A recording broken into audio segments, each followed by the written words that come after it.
Oh, it's adorable.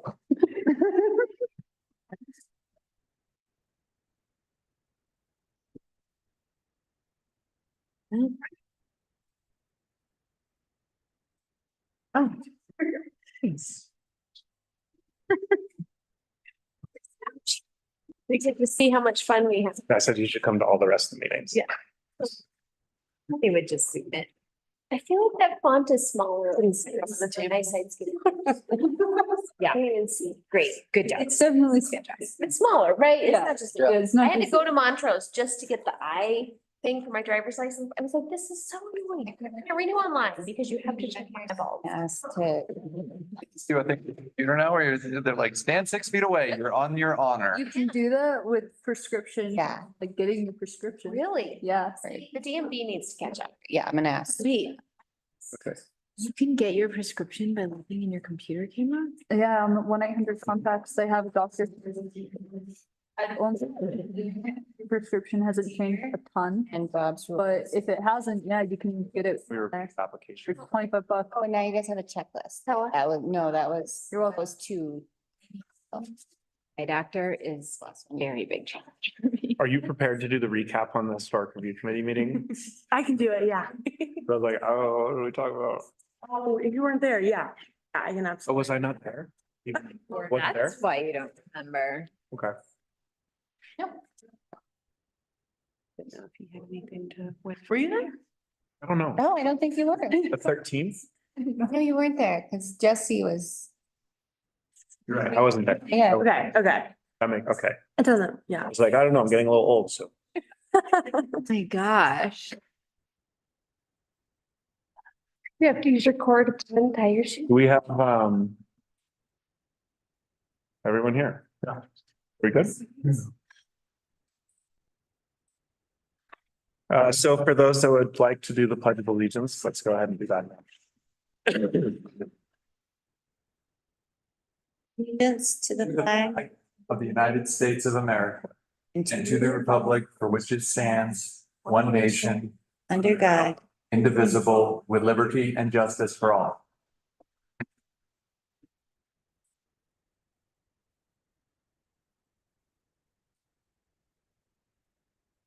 We know we're good on YouTube and recording. Yep. Fantastic. Good evening, everyone. Welcome to a regular meeting of the Silverton Board of Trustees. The time is 7:01 PM and I call this meeting to order. Roll call, please. Trustee Edwards? Here. Here. Trustee Harper? Here. Trustee Bearma? Here. Trustee George? Here. Member Tim Barney? Here. Mayor Furman? Here. Do we have any revisions to this evening's agenda? I would like to include an update from the library board that met as well. I was trying to encompass all the boards, but that would be 7G. Wonderful. Any other updates to this evening's agenda? Okay, so now we'll open public comment. We'll first start with in-person comment, move to Zoom comment. If you're on Zoom, please click the raise hand button. We'll put you in the queue. Beginning your public comment, please introduce yourself, and then we'll keep a 3-minute timer. Do we have any in-person comments this evening? Okay, I see that we only have one hand up so far on Zoom, so we'll move to the Zoom public comments.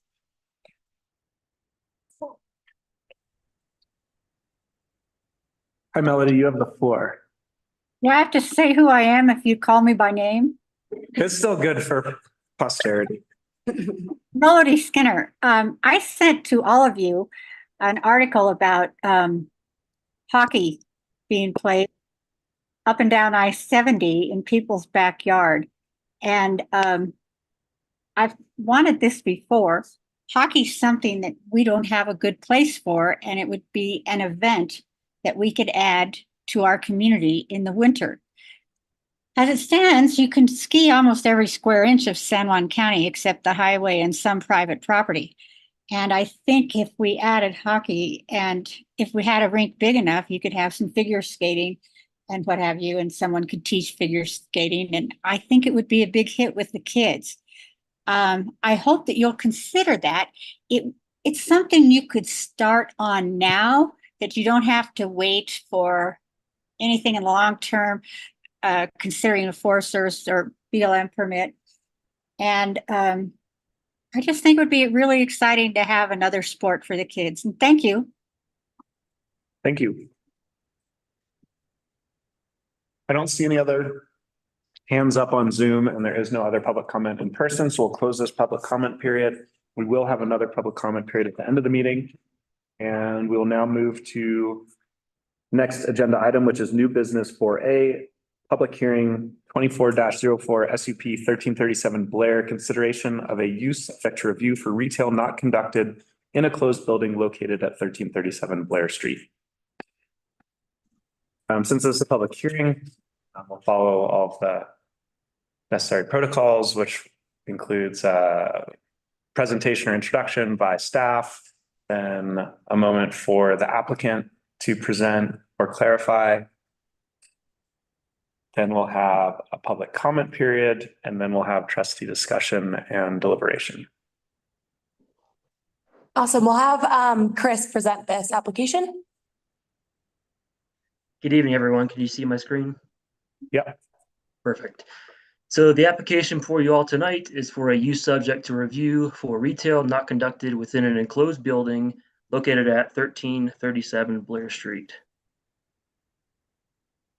This property, or subject site, is generally located just north of 13th Street between Green Street and Blair Street.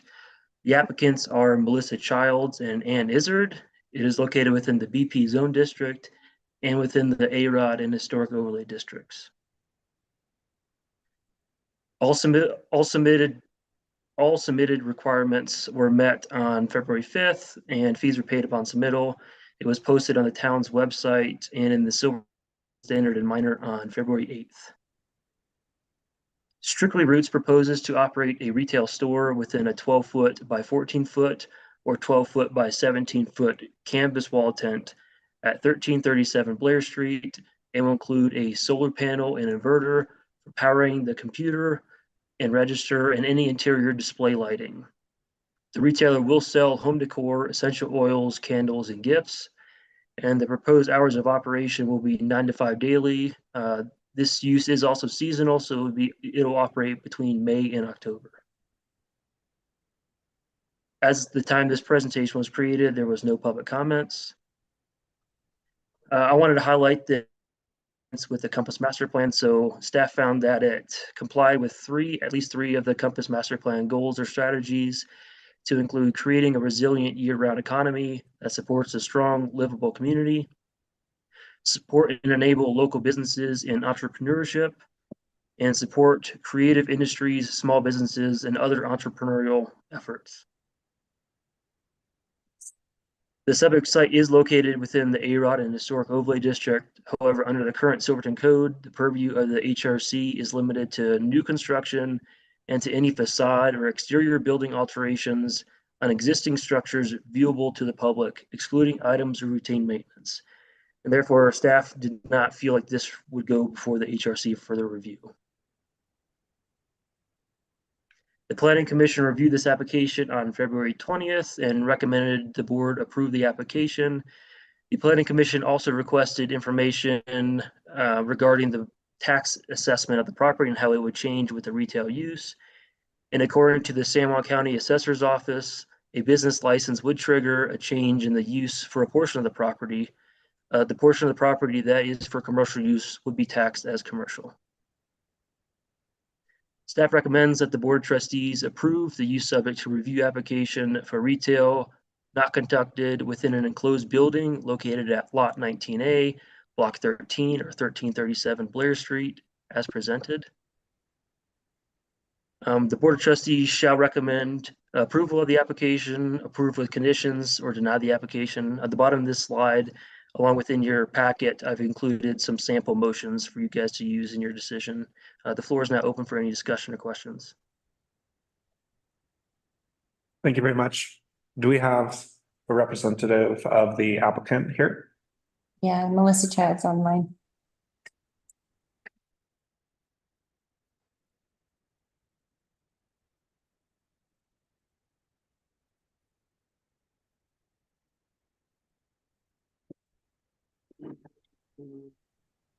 Hi, Melissa. Hi, hello. Hi. So the floor is now yours to say whatever you'd like relating to the application. All right, I'll start speaking. This is Anne.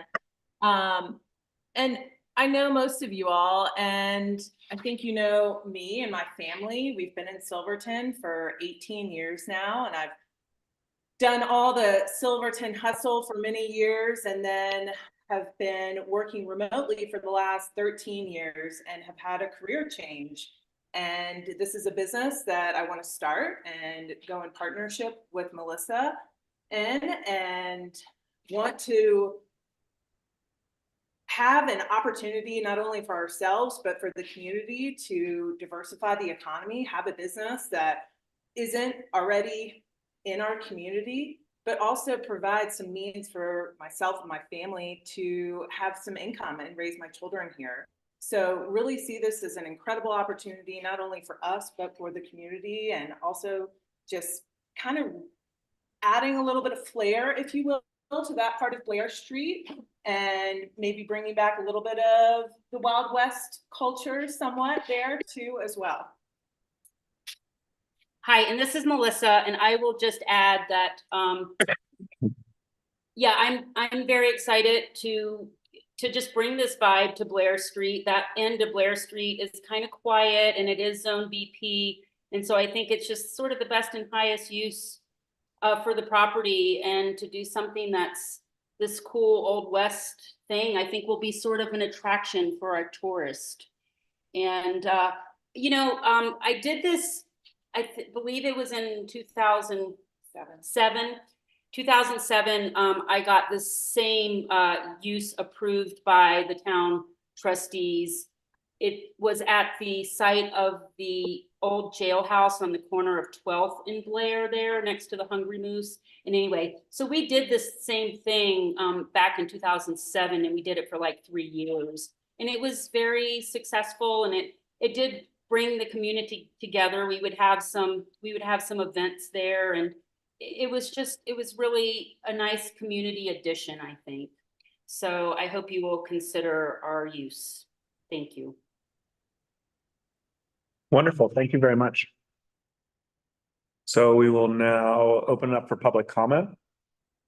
And similar to our opening public comment, we'll start with in-person and then move to Zoom. If you're on Zoom and you'd like to make a public comment, please click the raise hand button. Do we have any in-person public comment? I don't see any Zoom public comment. So we'll close public comment and we'll have trustee discussion. And we can engage with the applicant and staff as much as we'd like during the trustee discussion portion.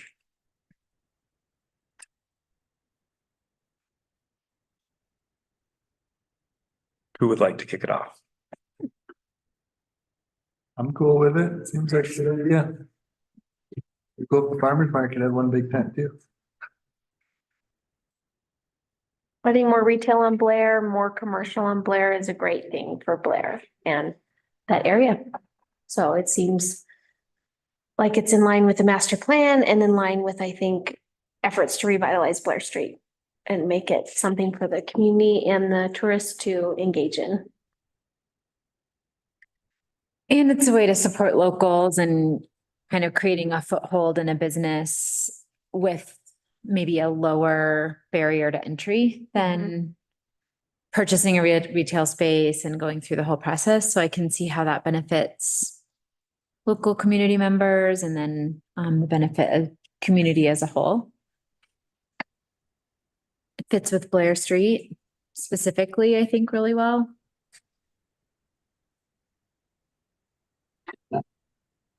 Jim, anything to add? Yes, thank you. I think this is a really neat project. This is a great endeavor. This was number 2 on our list at the Planning Commission the other night. It's a great use of land adjacent to a piece of property and a house that's already being used. I think that this is a step towards brick and mortar, using a Brownsfield quote from 2018 that 71% of startup businesses end up in brick and mortar. And I think this is a great endeavor into that. So I'm in full support. Awesome, thank you. I have a question for the applicant, considering the planning commission's request for the tax implications, just making sure that the applicant was aware of that update from the county assessor, that that portion of the property would change in its tax assessment.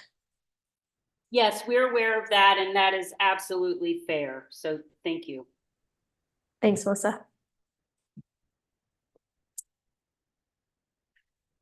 Cool. I think it's scrappy and awesome and aligned with community character and seems very Silverton, and I'm definitely supportive.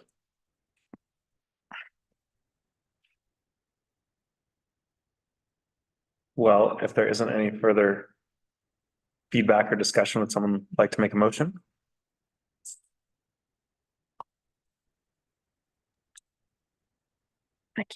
I've got it. I move to recommend the approval of the use subject to review application for retail not conducted in a closed building for property located at 1337 Blair Street as presented, finding the use subject to review is in conformance with chapter 16-1-50 of the SMC. Silverton Municipal Code. Second. Thank you. Roll call, please. Trustee Edwards? Yes. Trustee Kränker? Yes. Trustee Harper? Yes. Trustee Birma? Yeah. Trustee George? Yes. Chairperson Barney? Yes. Mayor Furman? Yes. Well, Melissa and Ann, congratulations, and we look forward to frequenting your business. Chris Tukey would say, go forth and prosper. Thank y'all. All right. All right, the next item on our agenda is new business item 4B, notice of petition to annex and resolution 2024-05, substantial compliance resolution for the annexation of Anvil Mountain Subdivision 2. Heck yeah. So exciting. So the town received an annexation petition on February 9th, 2024 for the annexation of a portion of the Anvil Mountain subdivision as described in the legal description and annexation map. The petitioning party and the sole landowner of the property is San Juan County, Colorado.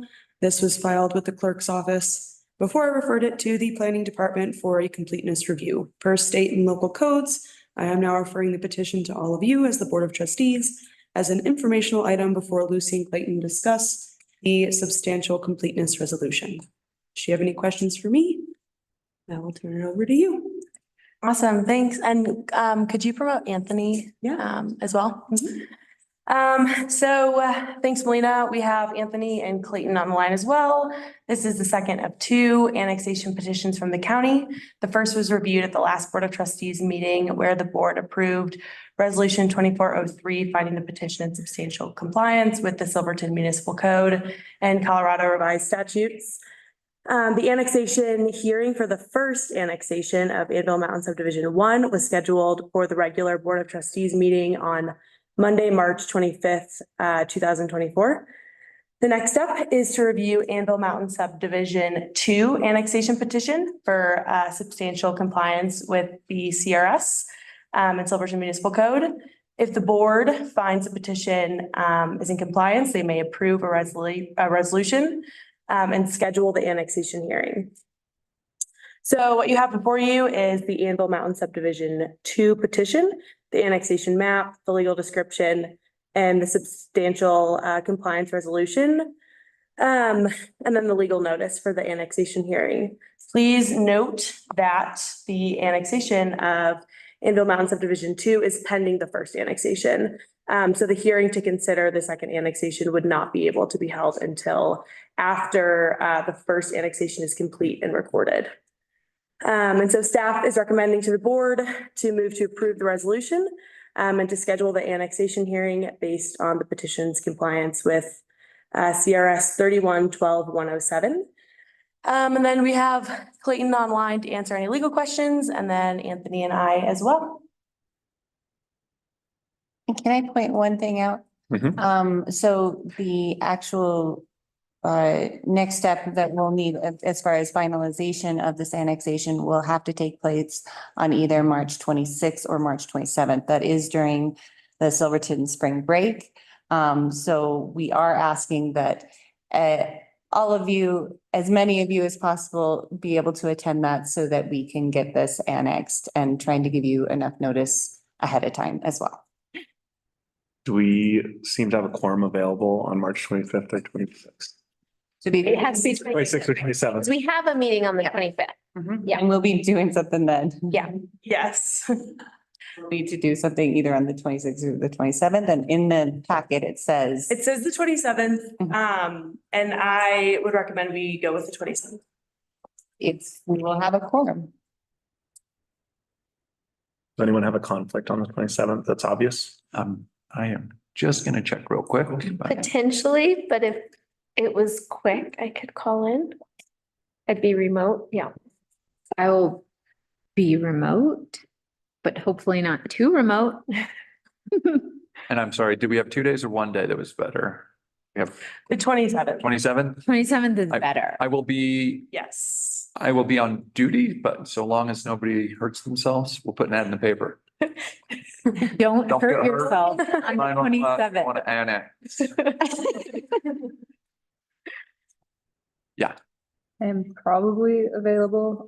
This is the time of year when my work likes to spring things on me, so that's tentative. I can probably zoom in if I end up leaving. So it sounds like a little touch and go, but probably. And I don't think we put the time, so we could be flexible with the time. Yeah. So if we wanted to do it at 5 PM rather than 7, whatever would work best. And this would likely be a short procedural meeting. Yes, and because we'll have already gone through the process on the 25th, Yeah. I think everyone will know exactly what to do, and I think we can focus a lot of the discussion on the 25th, if needed. Great.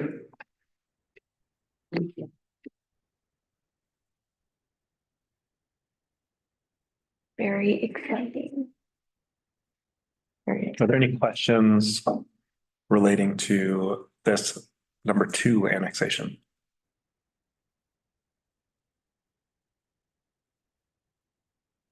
Oh, I was gonna highlight and thank you for that timeline schedule that you included in the packet. Yes, yeah, so that has all of the dates and all of the required documents, when things will be noticed. So if anyone's interested, they can look at that and they can know exactly when to see something in the paper or an upcoming meeting.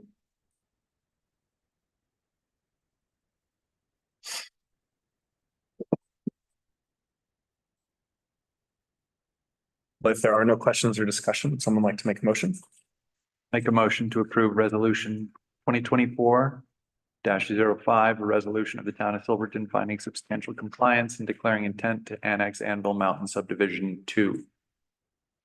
Second. Thank you very much. Roll call, please. Trustee Edwards? Yes. Trustee Prinker? Trustee Harper? Yes. Trustee Firma? Yes. Trustee George? Yes. Pro Tem Barney? Yes. Mayor Furman? Yes. Awesome, thank you. Thank you. Thank you. You ring a bell, I feel like the stock exchange, like the New York Stock Exchange, yeah, gone, Top of the climbing wall. yeah. Might not. Exactly. Right, perfect. All right. Thank you for everyone involved in that as well. It's really awesome progress. The next item on our agenda is new business item 4C, resolution 2024-06, the town of Silverton's 3-mile plan. Hello, everyone. And- How are you doing? Sorry, Sheila. Lucy, I didn't mean to cut you off. Oh, you're all good. You are fine. I was just gonna say Sheila will be talking about this one. So we have before you tonight the 2024 3-mile plan. Every year, the 3-mile plan gets adopted. CRS requires a 3-mile plan in order for a municipality to annex property. It addresses the plan for growth, expansion of infrastructure and services. It does not force the town or any property owner to annex or approve an annexation petition, but it does allow the town to pursue annexation submitted by petitioners in accordance with the Colorado Municipal Annexation Act of 1965. The 3-mile plan is reviewed and adopted annually, and your first plan was adopted in June of 2023. There have been no changes to the 3-mile plan or the town boundaries since the adoption in 2023. So next year you'll get a new map if the anvil goes through. The elements of the plan include eligibility standards, infrastructure capacity and expansion, annexation and growth policies, conformance with town planning rules, regulations, and standards. And then it includes the 3-mile plan map, which you see before you. So the Planning Commission at its February 20th meeting recommended unanimously to recommend approval of the 2024 3-mile plan. And staff does as well. We recommend approval of the 3-mile plan for this year. We do realize that this is a decision that the board can make, so that is up to you in the testimony tonight. We did also include sample motions for approval and denial if you would like that. So I am here to answer any questions that you might have, and I'll let you have the floor back. Thank you very much, Sheila. Trustees, any questions?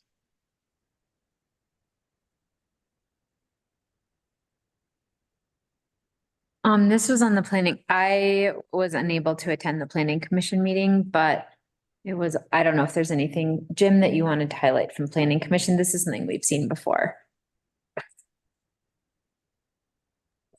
I can, thank you. We discussed, it was passed unanimously by the board. It's an annual renewal, and as it was stated, strictly procedural. That was quote unquote. That was it for discussion. Thank you.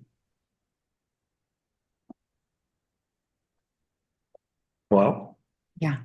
If there's no questions or discussion, would someone like to make a motion?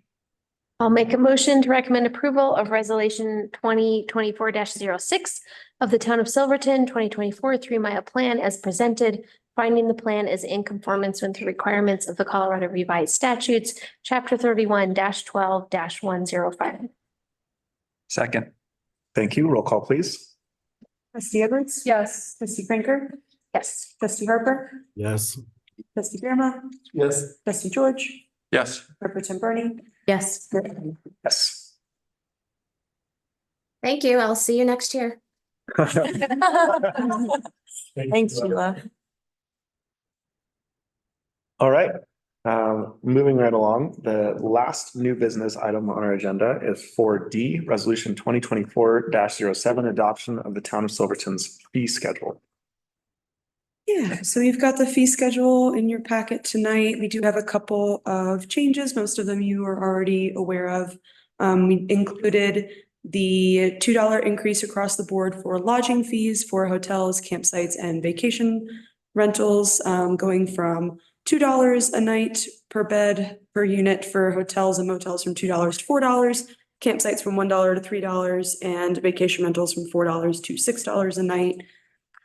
We also included the increase in cigarette sales license fees. They went from $1 to $175 that we passed last year with ordinance 2023-04.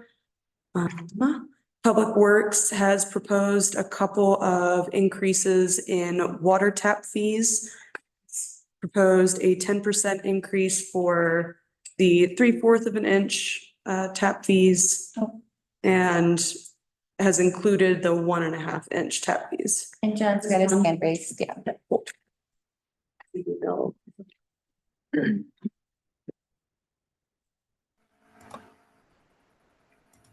Hello, Hi, John. can you hear me? Yep.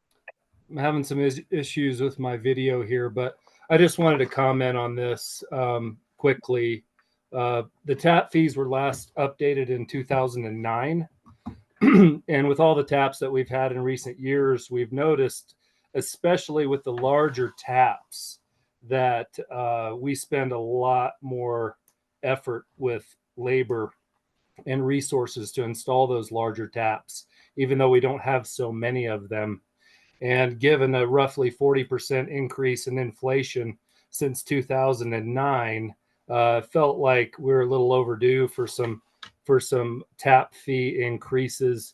I think that your standard 3/4 inch tap for a residence is we're recommending 10%, and I felt that that was reasonable.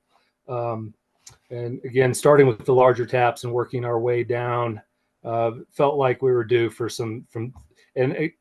I'll explain that, clarify that these tap fee increases that we're talking about here are the part of the tap fee that is used to install the tap physically. Mhm. So this is labor, fuel, equipment. Those resources. It's not the plant investment fees. So that's what we're recommending. And as we dig deeper into our rate study, after we get our rate study completed by 2025, we will have looked at this even more closely and may have another recommendation at that time. But right now, we feel like I would recommend that we make these increases commensurate with inflation and demand. Thanks, John. This is Dana. Out of curiosity, what is the most common one that you're installing typically? 3/4 inch by far. Okay, When you get into the larger taps, they require a lot more volume. So you'd be talking about a multifamily, restaurant, hotel. Generally, you're looking at something commercial in nature when you get over 3/4 inch. Okay, thanks.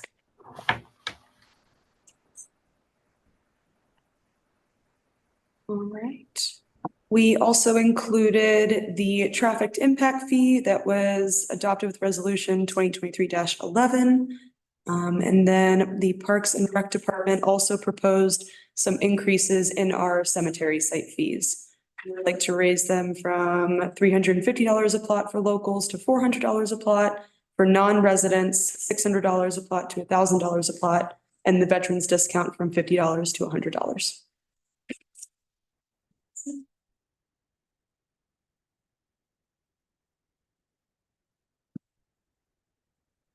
Any questions?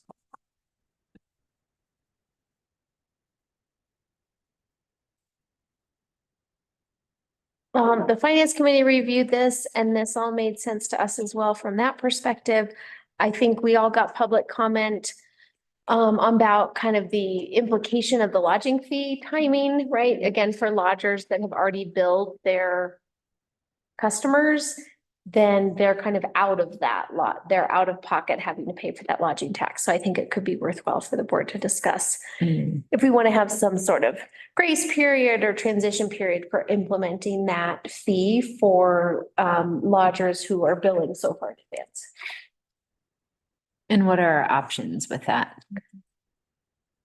Yeah, that was the thing I was trying to wrap my head around. Do you say for reservations only, but then how do you know? It's like, you would have to, you wouldn't want to have to do an audit for everybody. So it would just be, oh yeah, this is what we've already done. Like, we had the one comment that they sent us their entire list. So that's makes that one easy, but for everybody else, not really sure how we would go about, or if we even want to say that they're exempt from that.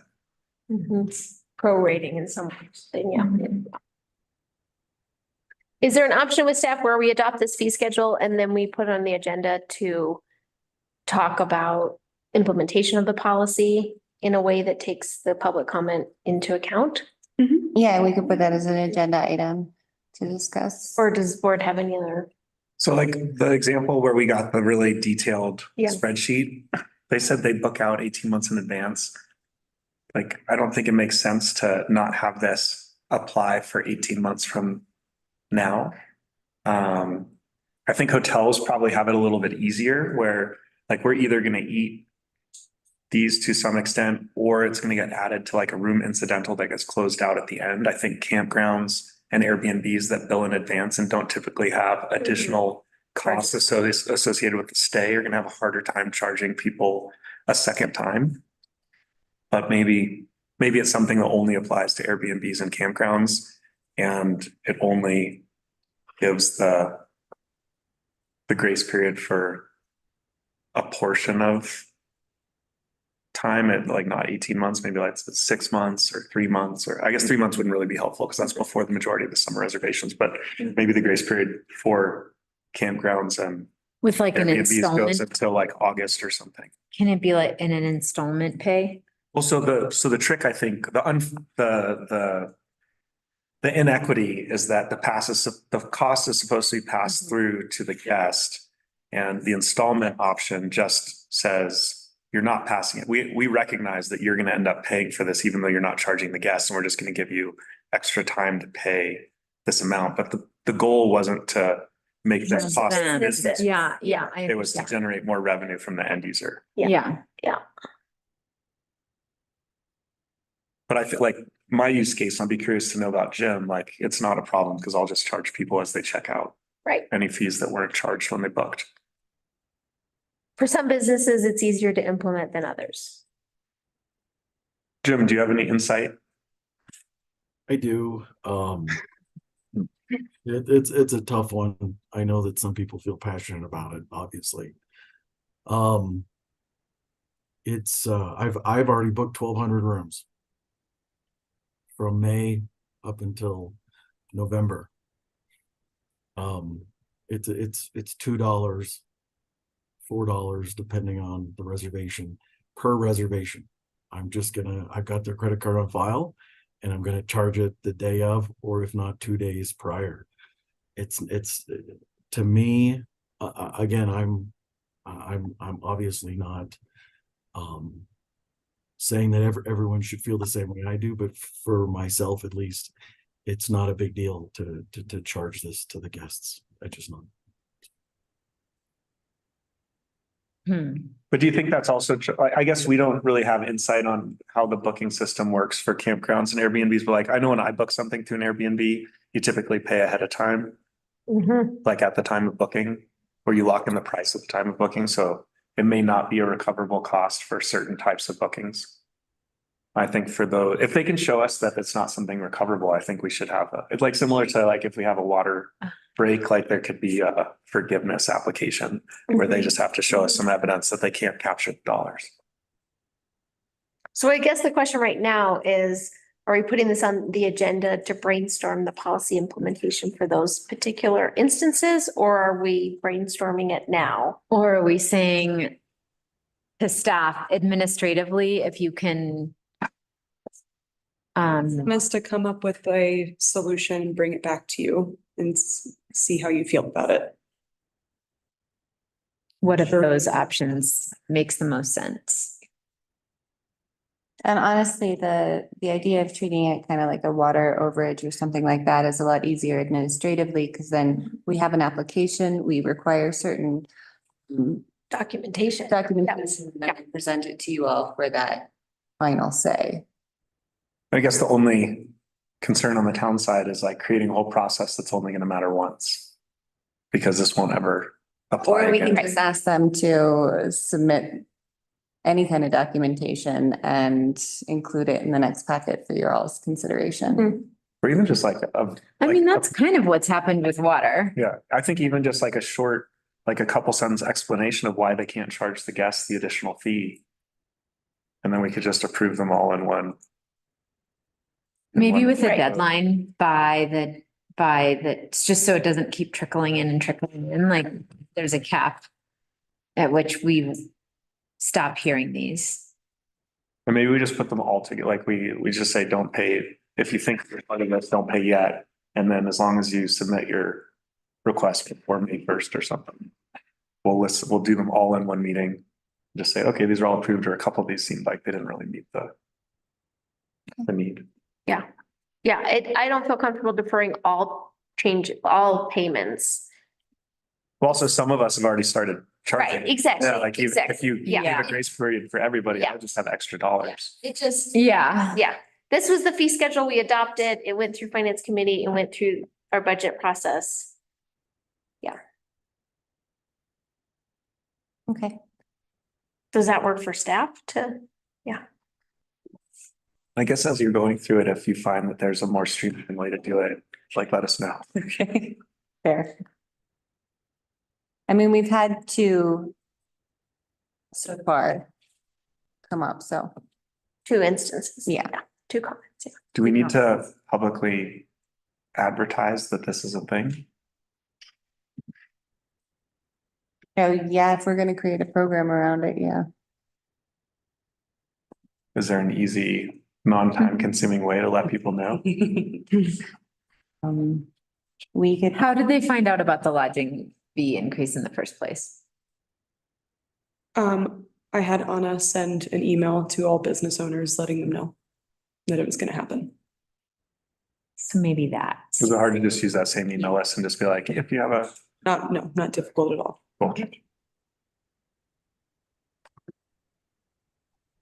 Great. That feels responsive.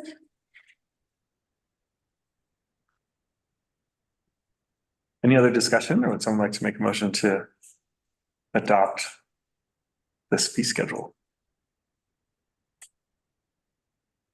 I'll make a motion to approve the adoption of resolution 2024-07, a resolution adopting the fee schedule. Second, Thank you. Roll call, please. Trustee Edwards? yes. Trustee Kränker? Yes. Trustee Harper? Yes.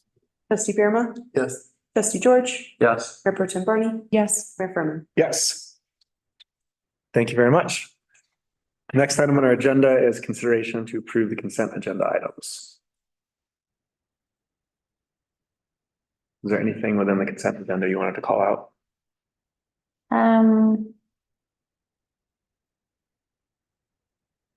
Not really. Great. I mean, we went over everything financial with the finance committee. And then, and those are their preliminary 2023 financial reports, so we're still waiting on our audit. And then the Main Street MOU is pretty straightforward on how we, as being part of the Main Street program, how the town and San Juan Development work together to implement that program, and then the letter of support for the CML scholarship application. Which we kind of discussed in our housing authority meeting earlier, but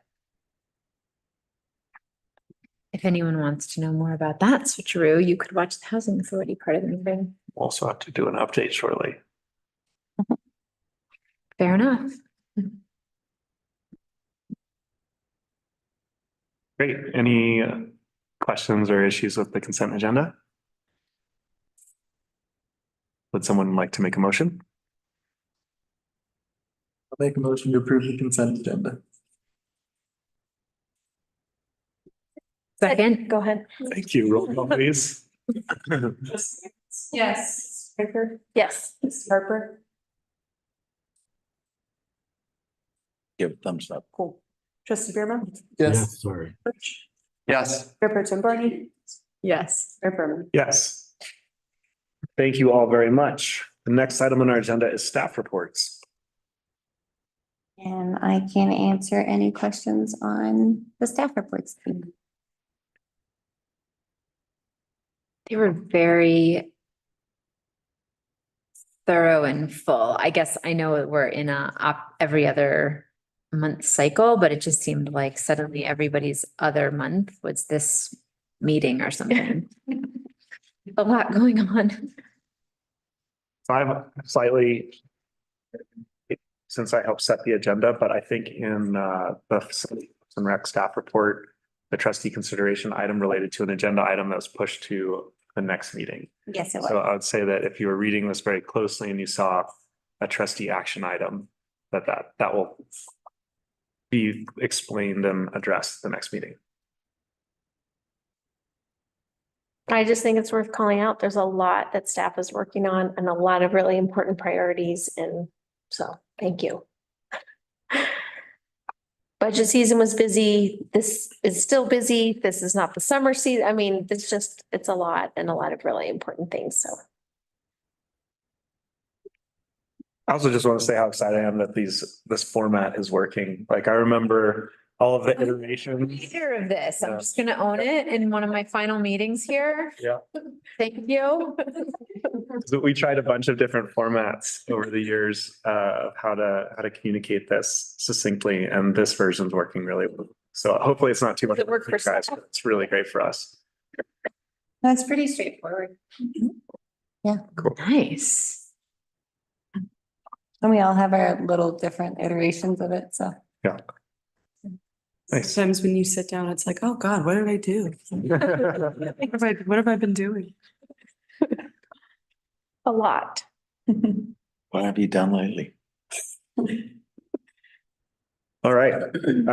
So the next thing on our agenda is committee and board reports, and we had a lot of meetings over the last couple of weeks. starting with the Historic Review Committee meeting on February 13th. Lucy's going to provide a quick recap. Sure. So at that meeting, we had no applications to review. However, the Historic Review Committee requested that in the first few months that we kind of do some trainings and talk about logistics of the committee. So at that meeting, we reviewed Bob's Rules of Order and discussed parliamentary procedures. We discussed updated how staff could update staff reports to better relay information related to applications. And the Historic Review Committee requested an adjustment to the format, which we are working on right now. And that is all. Fantastic. We also had a Finance Committee meeting on February. Any questions about that? Cool. We also had a Finance Committee meeting on February 20th. I can take that. I'll spare you, Jim.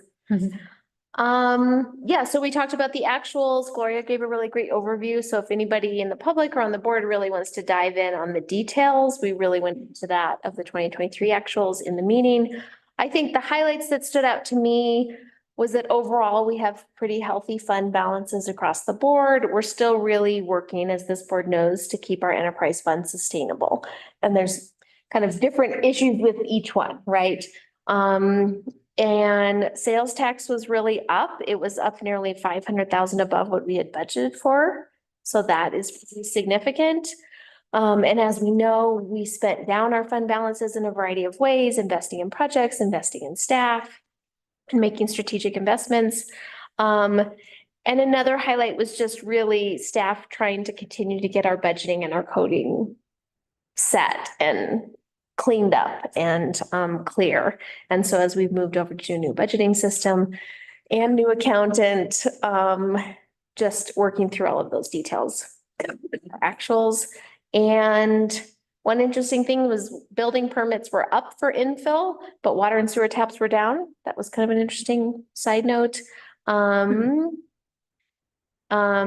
revenue was really up, which was neat to see.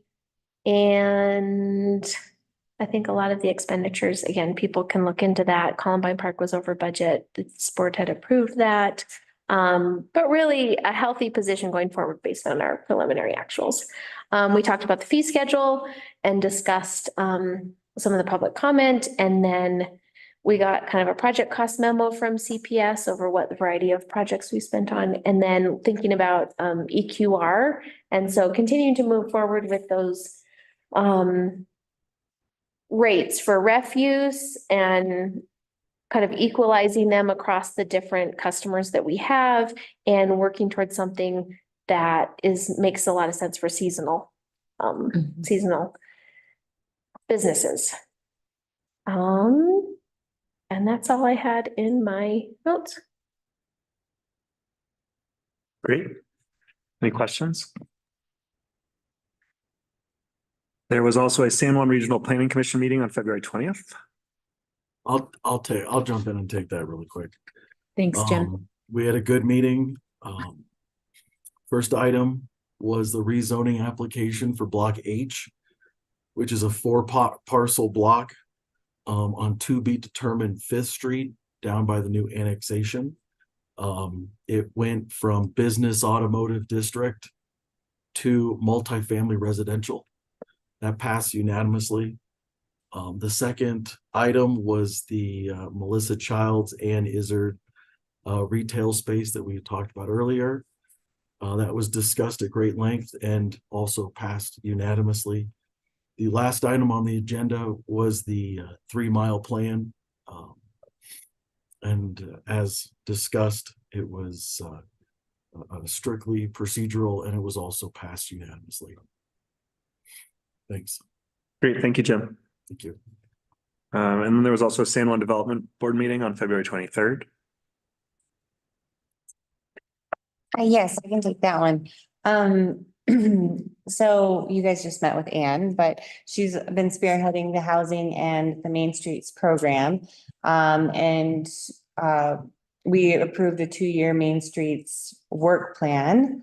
And then Sarah has been assisting with the library with funding and Dark Sky Technical Assistant Grant that the town received to help align our codes to Dark Sky compliancy, that is not a word. Okay, and then, San Juan Development Association selected 5 local businesses from Community Business Preservation Program. We had a pool of applicants and we submitted the grant and will be notified by the end of March. So these grants range from anywhere from about $20,000 to $50,000. And help in a variety of ways, whether that is in like facade improvements to generators to new roofs. So Kind of like the one we did before. yeah, kind of similar to that, but a different. But it's physical structure kind of. Yeah, but a different pool of money. It's the Community Business Preservation Program. And yeah, so San Juan Development has grown quite a bit in the last couple of years and just celebrating that success as well. Fantastic. There was a Snapples Energy Board meeting all the way back on February 26th. Yes, you were at that one, right? I was at the recent one. Oh, that was today. Yeah. Yeah, I did attend that from 3 to 5 today. And we had several presentations, one of which was from a natural gas provider, kind of talking through natural gas. Then we had a, you know, what wasn't discussed but has been discussed in the background is our building code updates and the possibility for technical assistance there because we are no longer able to update to 2000. So we currently operate off of 2015 building codes. And our next update has to be to 2021 building codes, which has a much more stringent standards. So that's something that we've been working on as a Snapples Energy Board. It wasn't brought up today in our meeting, but that's kind of the most relevant thing for us. We are also signing or have been working on our greenhouse gas inventory with Snapples with Eco Action Partners. And we have had that climate survey out for a while now. Eco Action Partners will be here on Thursday night at Kendall, and as well as for their screening of the Hypocrite, I think. So if you guys want to connect with Eco Action Partners during that time, they would love to connect with you all. They also want to present to you all our portion of the climate action plan that they have been working on over the last couple of months since we received, and that's part of our energy grant that we received. So hoping to get that before this board is no longer. So expect that to come probably at the end of March. Lots of updates on that one. Awesome. We had a personal and ordinance committee meeting right before this where we discussed bump outs and sneak peek. We still like them, but there's some administration that we're going to work on to provide more clarity to the people who want to have bump outs, the neighbors of people who have bump outs, and some costs and timing associated with the bump outs. And that will be discussed in more detail in the next few meetings. And there was a library board meeting. And there was a library board meeting. I do want to say that the library board is still aggressively looking for funding for the renovation project to fix the roof. And that includes the elevator in the back to make the building accessible. So we already have these plans like designed. We just need funding. Unfortunately, this project didn't make it in the master plan, but would be a huge benefit for our community. Yeah, it's a bummer. How did that happen? So the library also has its own podcast as well. So if you haven't checked out Misty's podcast, it's generating a lot of interest. She was actually asked to speak on behalf of libraries and how they interact in social media to another state. So yeah. Well, it's really incredible. She's kind of making waves in the library community with social media and has been asked to speak at several other different states. So Wanted to give a huge shout out to her and recognize her for her efforts, and to Google Silverton, Colorado Library, because their website's a little strange, but if you Google it and click on the links, you can find all of that information and all of her programming that she's doing right now. So huge shout out to Misty. Awesome. Wonderful. The next item on our agenda is trustee reports. Do we have any reporting this evening? We're nearing the end of February, which is like so full for town. So I just want to give a huge shout out to events, to town staff, to the community for ski joring, for snow skate, bank slalom, like town was bustling and it was really fun. I heard a lot of great things about bank slalom and some of the biggest. Our family really enjoyed skiing the course afterwards, and just want to acknowledge Sarah's work as the lift has been a little challenging, but that the staff has put out the new rails and some new train features, which was like such low hanging fruit and such huge impact for everybody who was there. So it was really fun, and just acknowledge how much work goes into February in this community and give that shout out. Also, Gloria, maybe you can provide more details too, but just wanted to put a plug for any community members listening for this listening session at Kendall on Thursday, February 29th from 6 to 8. So it's going to be a listening session about kind of conservation and outdoor recreation in Southwest Colorado. So that's always a popular topic in our community. So people should show up to give their feedback. My trustee update is I got stuck on the chairlift for the first time. I've been initiated, definitely been around for this before, but I was actually on it yesterday, and I guess my trustee report is that I would like to give Sarah the support she needs to make that lift functional and safe and operable.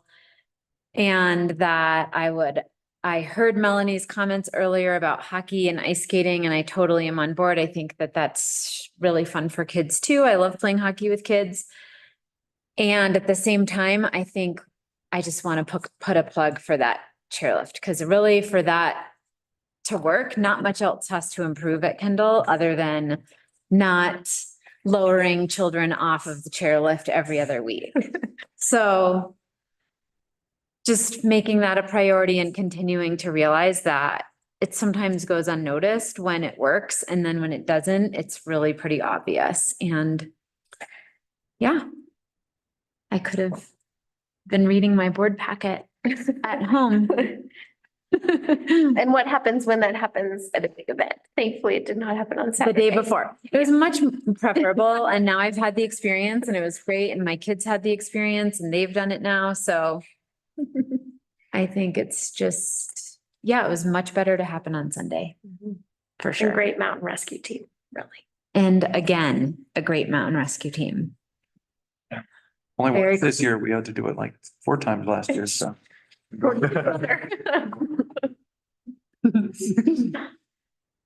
Yeah, to emphasize the point. Sorry. I just had a quick report to say that for anyone who hasn't been paying attention, there's an election coming up for many of the board seats, and I wanted to acknowledge a large number of our candidates here in this room tonight, with Lindsay, Amy, and Caitlin in the audience, and then our incumbents, Dana, Jim, and Liv, obviously on the board. And so there's a number of meet and greets upcoming. Candidates night is on March 4th at 6 o'clock here at Town Hall. So anyone who would like to get more informed, please connect with the candidates and come to candidates night and show up to the meet and greets. Yeah, meet and greet lunch tomorrow at the senior center. So you don't have to be an older adult to join. Or Wednesday, sorry, today's Monday, Wednesday at 12 o'clock at the senior center, but you don't have to be a senior to come. Come for the community, not always the food. Oh. Okay. We try really hard. We're trying hard. Good to know. Yeah. All right. That's Any what other I should trustee say when reports? people come to my house. That's not my forte. Come for the frozen pizza, hang out for the conversation. Yeah. Wednesday at noon. Awesome. All right, so now we'll go to continued business 9A, which is a public hearing. This is the second reading for adoption of ordinance 2024-01 and ordinance amending chapter 16, article 4, division 6 of the Silverton Municipal Code by amending the requirements of the Architectural Review Overlay District. Okay, so this is the second reading of ordinance 2024-01, which amends the code by removing any mention of the builder's handbook from the requirements of the Architectural Review Overlay District. This was recommended by the Historic Review Committee, directed by the Board of Trustees, and the first reading was approved at the last meeting. If trustees move to approve the second reading, ordinance 2024-01 will be enacted March 27th. Do we have any discussion or questions?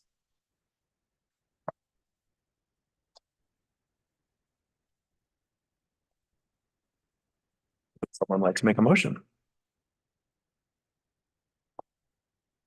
And for anyone watching, we did talk about this topic in substance at the last meeting. I can make a motion to approve the second reading for adoption of ordinance 2024-01 and ordinance amending chapter 16, article 4, division 6 of the Silverton Municipal Code by amending the requirements of the Architectural Review Overlay District. Is that enough? I did have a quick question, sorry. The motion in the memo references a different section. I was just curious if we could clarify which one we're supposed to be referencing.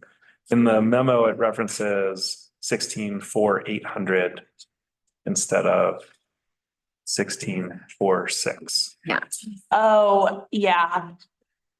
Either one will work. The 800 is just the section of code where the words are. Division refers to the Architectural Review Overlay District of the code. Got it. So either one works. I The can, motion sufficient?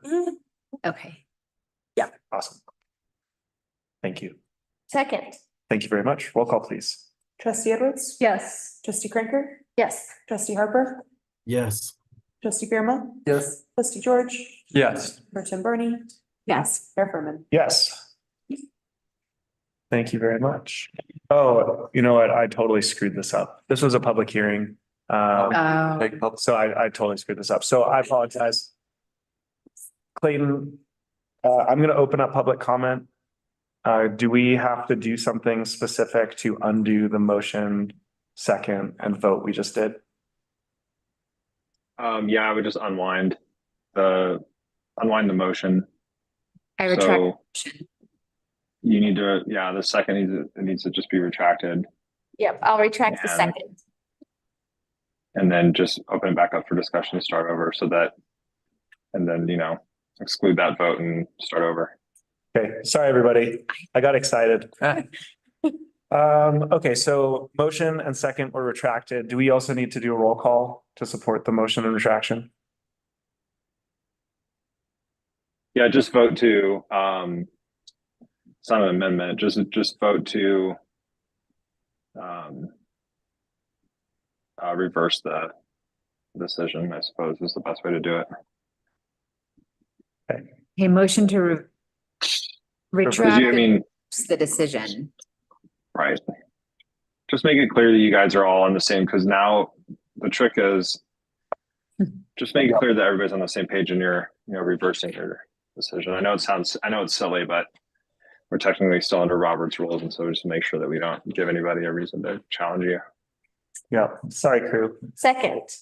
Okay, so we have a motion and a second. We had the withdrawing and now we're having the motion and a second to reverse the decision. Roll call, please. Trustee Edwards? Yes. Trustee Cranker? Yes. Trustee Harper? Yes. Trustee Grandma? Yes. Trustee George? Yes. Pro Tem Bernie? Yes. Mayor Furman? Yes. Okay, now we're back in the public hearing. We heard from staff. We will now open up public comment. We'll start in person and then move to Zoom. If you're on Zoom, please click the raise hand button. Do we have any in-person public comment? We do not. I do not see any public comment on Zoom. We will close public comment. Would we like to have further discussion or would someone like to make a motion? I can make a motion and now I have the one in front of me. So I'll make a motion to approve the second reading of ordinance 2024-01, amending SMC section 16-4-800 to omit any mention of the builder handbook from the architectural review overlay district code. Second. Thank you. Roll call, please. Trustee Edwards? Yes. Trustee Cranker? Yes. Trustee Harper? Yes. Trustee Bearma? Yes. Trustee George? Yes. Mayor Pro Tem Barney? Yes. Mayor Furman? Yes. Fantastic. Sorry about that. Thank you. No, I Um, didn't catch it either.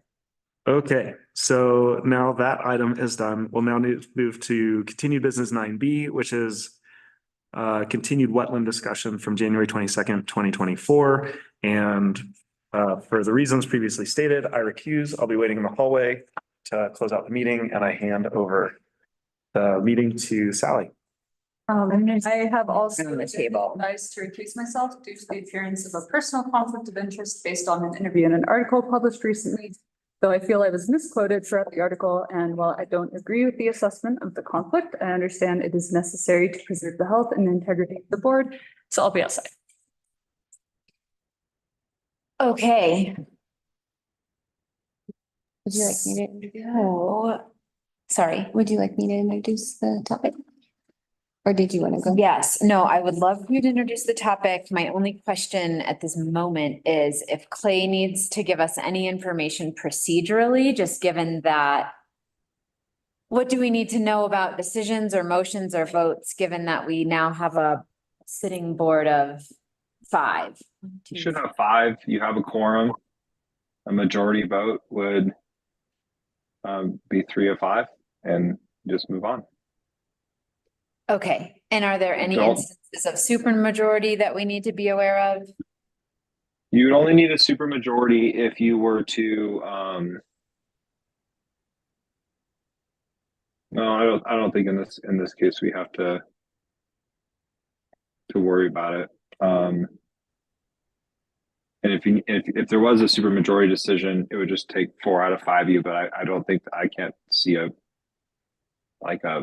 viable possibility where you have to deal with that right now. Okay, so my only request is that if you can help us attend to any procedural comments as we go along, just not knowing where this goes.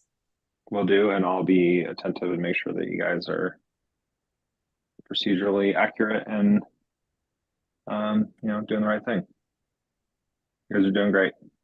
Okay. It's just there's less people. That's all. That's the only thing you have to think Yeah, about. I don't know, it threw me off. Don't for psych some yourself reason. out.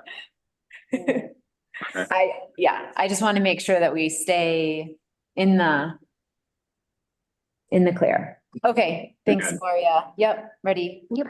Okay, so at the last meeting, staff was directed to reintroduce the discussion on the moratorium on land use applications that expired on January 31st.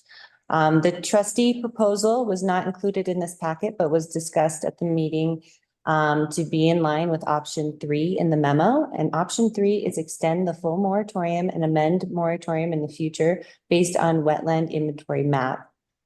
The memo is updated from the January 22nd meeting, defining our staff recommendations. It's based on master plan action items and trustee priorities. If the trustees would like to adjust their priorities, I would encourage us to have a work session before April, as the new board will not be able to set their priorities until August or September during budget season.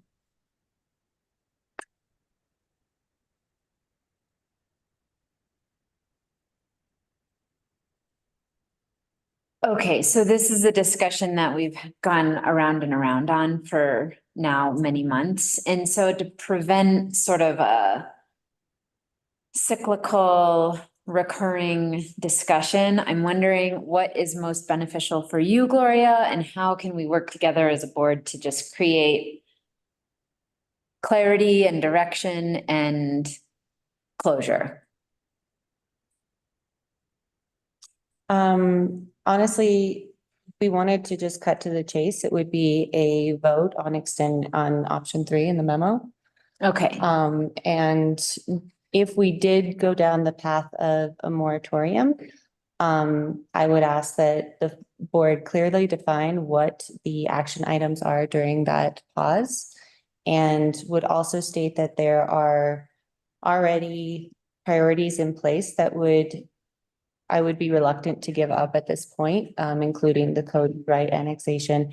And so a 6-month moratorium would probably not be sufficient in this case. Because there's already too much stuff that you're working on. Correct. 6 months wouldn't give you the time. Correct. Okay. Especially the next 6 months that we have coming up.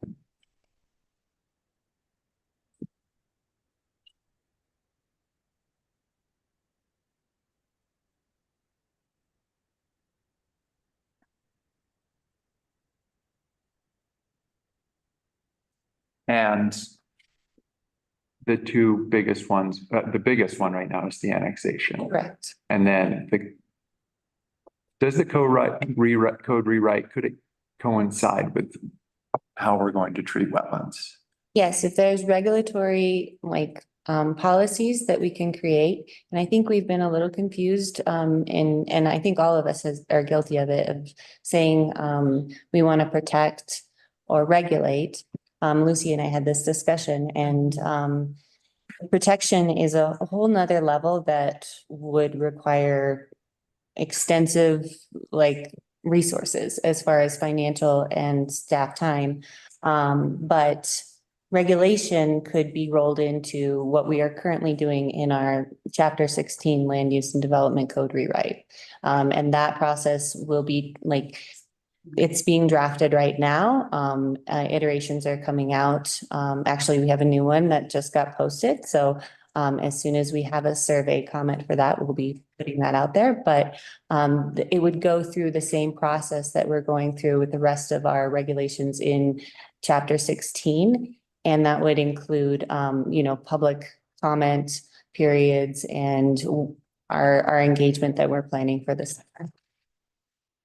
So would making sure that we use the verbiage regulate rather than protect, would that, if we were to say we would like to reopen it or put a moratorium on building on wetlands while we say finish the map and look at the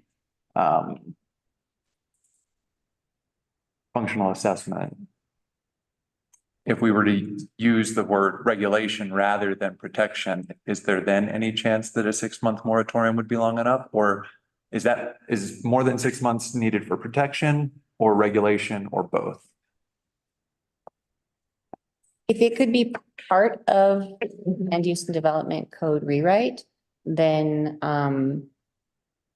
that is supposed to be completed on December 31st. So that is our timeline right now. And I don't want to mess with the process of our current consultants as far as rejiggering things. They're really good. They're doing this for the state.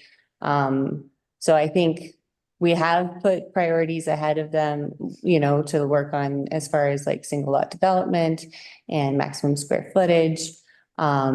And maybe this could fall with that priority.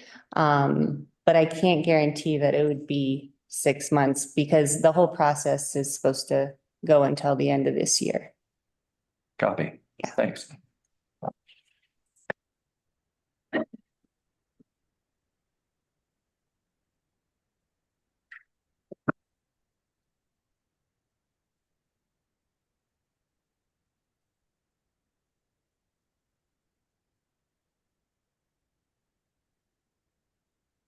Okay, so it seems like we kind of have two components of the discussion that we need to attend to tonight. One component is around the moratorium.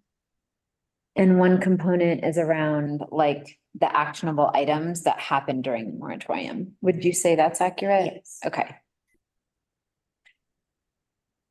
That's a great summary.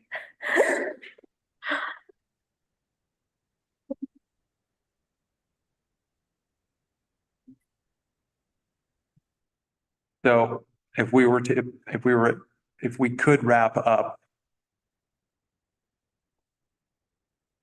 wetlands or regulations regarding wetlands into the code rewrite, putting the moratorium on until the end of the year would probably be the most helpful. That way it's in line with when the code rewrite is due. And that's still a less expensive, I guess you need less manpower and less time than if we went the protection route. Correct. Okay. But then that would still be a 10-month moratorium. Well, and yeah, I mean, I think that we should, it's my personal opinion that we should adopt the map that Ironwood has given us to this point, and that we jump the gun on letting the moratorium sunset, and that we should reinstate the moratorium for reasons I've stated previously. Once we destroy wetlands, especially mountain wetlands, it's hard to get them back, and it's something that we need to do right the first time because we might not get a second shot at it.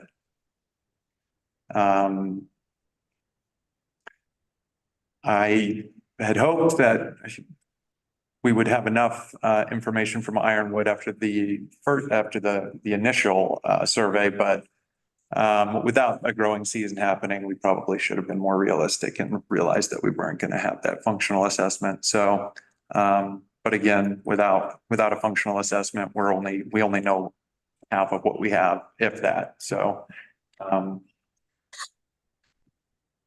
yeah, I know that this moratorium is a 4-letter word, but I would support reinstating a moratorium until we either build regulations in regards to building on wetlands or more stringent regulations, and or if it came down to it, putting protections in place, even though it would be more costly.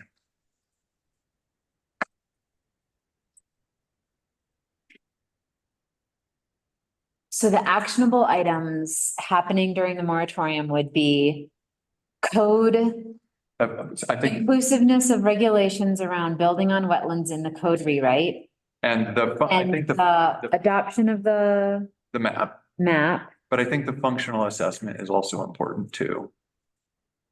Because that final functional assessment saying, you know, because we did have some, I think they were being referred to, and I hate to say this, but as trash wetlands, let's just say that they're not worth as much.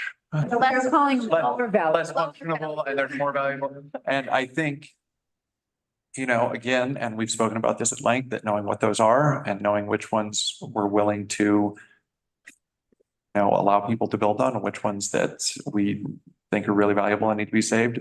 I think we need to have that functional assessment in order to do that. So, so yeah, having finishing the functional assessment and then figuring out how to put building in and around wetlands into our new code rewrite would be important.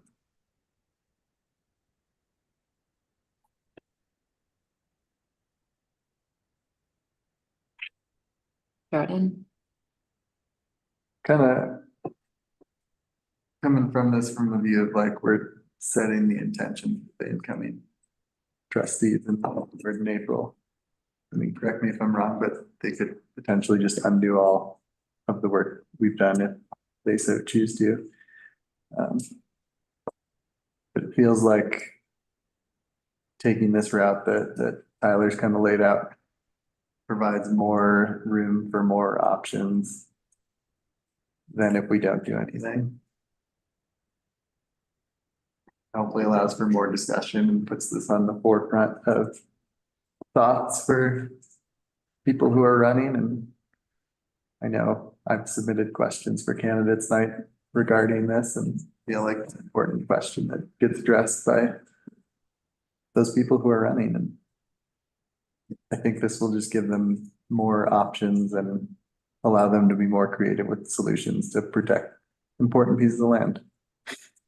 Or protect or regulate. Right. Apparently, yeah.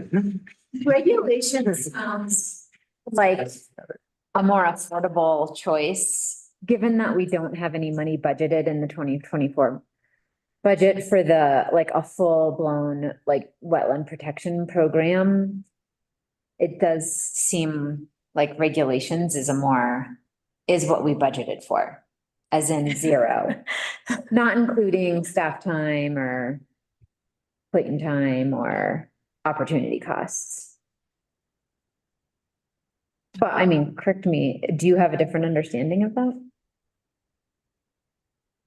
I'm fine with using that where it is. Either way.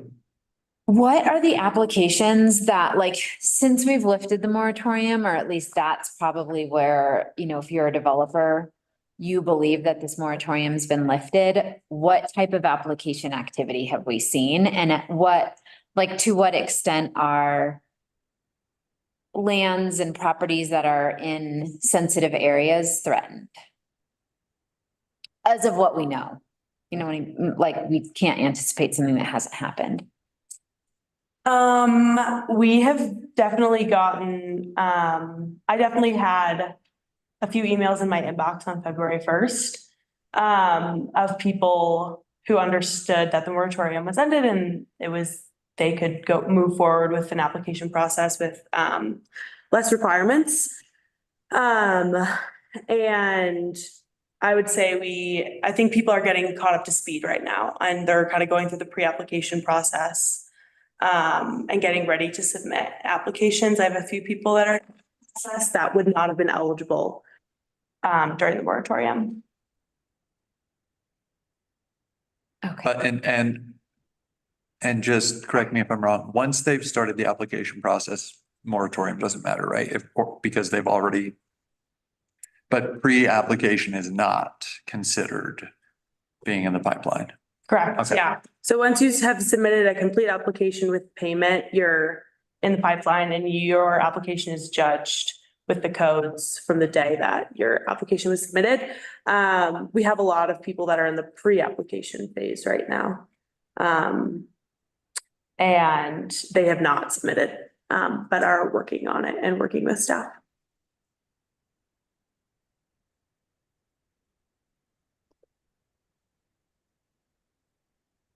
I think for me, I keep thinking about this from like the desired community outcome, right? Like we've talked about this for 18 months.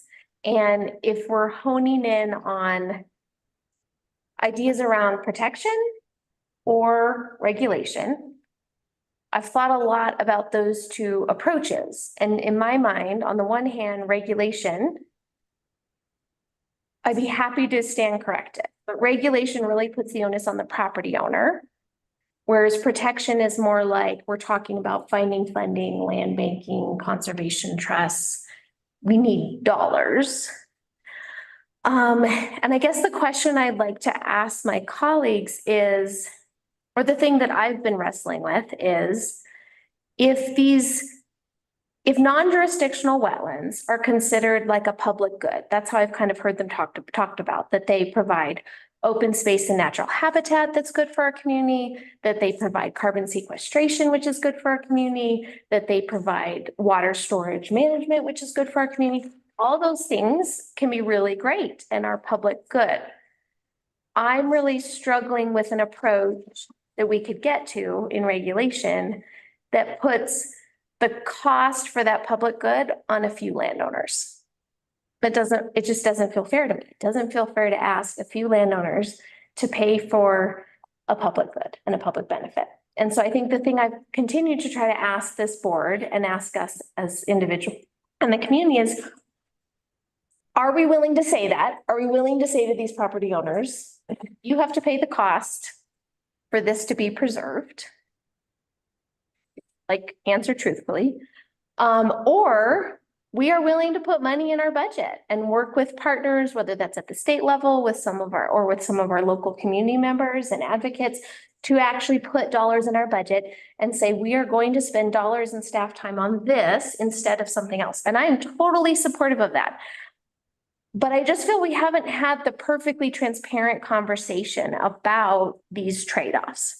And we haven't had super clear direction from the community on values and trade-offs and what we're willing to spend or what we're willing to say to landowners in a regulation process. So I also think I just want to kind of acknowledge publicly the cost of the moratorium thus far. I think when we initially started it, we were heading into a season where we don't typically expect a lot of activity. And so our conversation was around like, we don't have any applications in the pipeline. We think this won't have a huge effect.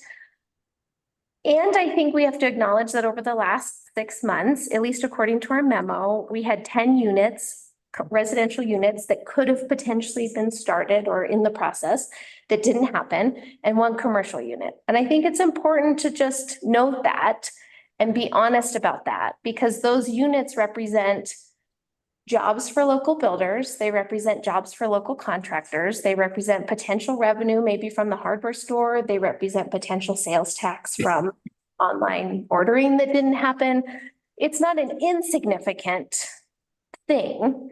And so I felt uncomfortable with the moratorium when we originally started it. I thought it was a good way for us to move forward.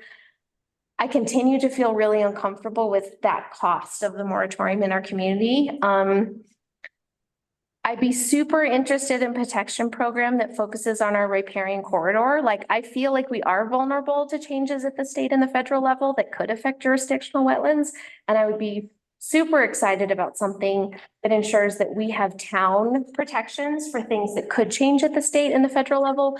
I feel like that wouldn't be super surprising to landowners. That's been land that's been protected by Army Corps or regulated by Army Corps, let's put it that way, for a while. So I'd be really interested in something that goes along that route. And I'm really interested in having a prioritization conversation, because I am super willing as an elected official to have the community say, we want you to prioritize this in this way. We want this to be in the budget in this way. But I just don't feel like we've been able to have that widespread discussion prioritization. So that's kind of my piece. Is, again, I keep speaking to the trade-offs. And for me personally, the cost of the moratorium feels a bit more significant than I'm willing to accept. But I would be super interested in pursuing municipal regulations for jurisdictional wetlands and a prioritization conversation with staff and the community. I respect your viewpoint and your thoughts. I don't think that we need protections for jurisdictional wetlands. That's why they're jurisdictional. You know, it's what I think Ironwood Consulting, they showed us that it was 6% had changed during the pre and post SACIT of our total wetlands, but the jurisdictional ones still made up less than our total wetlands if we allow ourselves to call things wetlands that are wetlands, even though they don't fit underneath the jurisdictional definition. So I don't know. I just think that the jurisdictional wetlands it's easier for those to find protections than these other ones that we're talking about. And the other ones are at much higher risk. So. I had a similar thought about protecting the jurisdictional wetlands, and I hear you, Tyler, like they're currently protected. And so why would we focus there? But I guess I was really just, I think that was to attend to the idea that the SACIT or that the Supreme Court has so much, as we've been talking about wetlands, we've been discussing like the influence of state and federal decisions on, you know, it goes the whim of one or the other. And so at least starting with municipally protecting those, then it just guards against, it's an actionable item that can guard against decisions that are happening at the federal or the state level. But if we feel really certain that those jurisdictional boundaries are going to remain and that we're not worried about those federal decisions affecting the boundaries, then maybe that's not a good use of our time. But I agreed. I thought that was like that was a place to just start by saying, if we protect those municipally, we guard against potential future decisions that are further out of reach of our hands. And it was just a step towards something that we can accomplish on a timeline. And local control. I mean, that it seems like in the wetlands conversation, we have had a lot of conversations around how things can change, and we kind of are at the whims of changes at the state and federal level. And if right now we have no municipal wetlands regulations. And if we had something that at the very least protected things that I think have huge community support as identified wetlands, important ecosystems, yes, they are regulated by the Army Corps now for right now, absolutely. And so it's kind of a question of like, what would that process look like? But I just think it is a place to start with having municipal protections on our own that are like locally informed and implemented.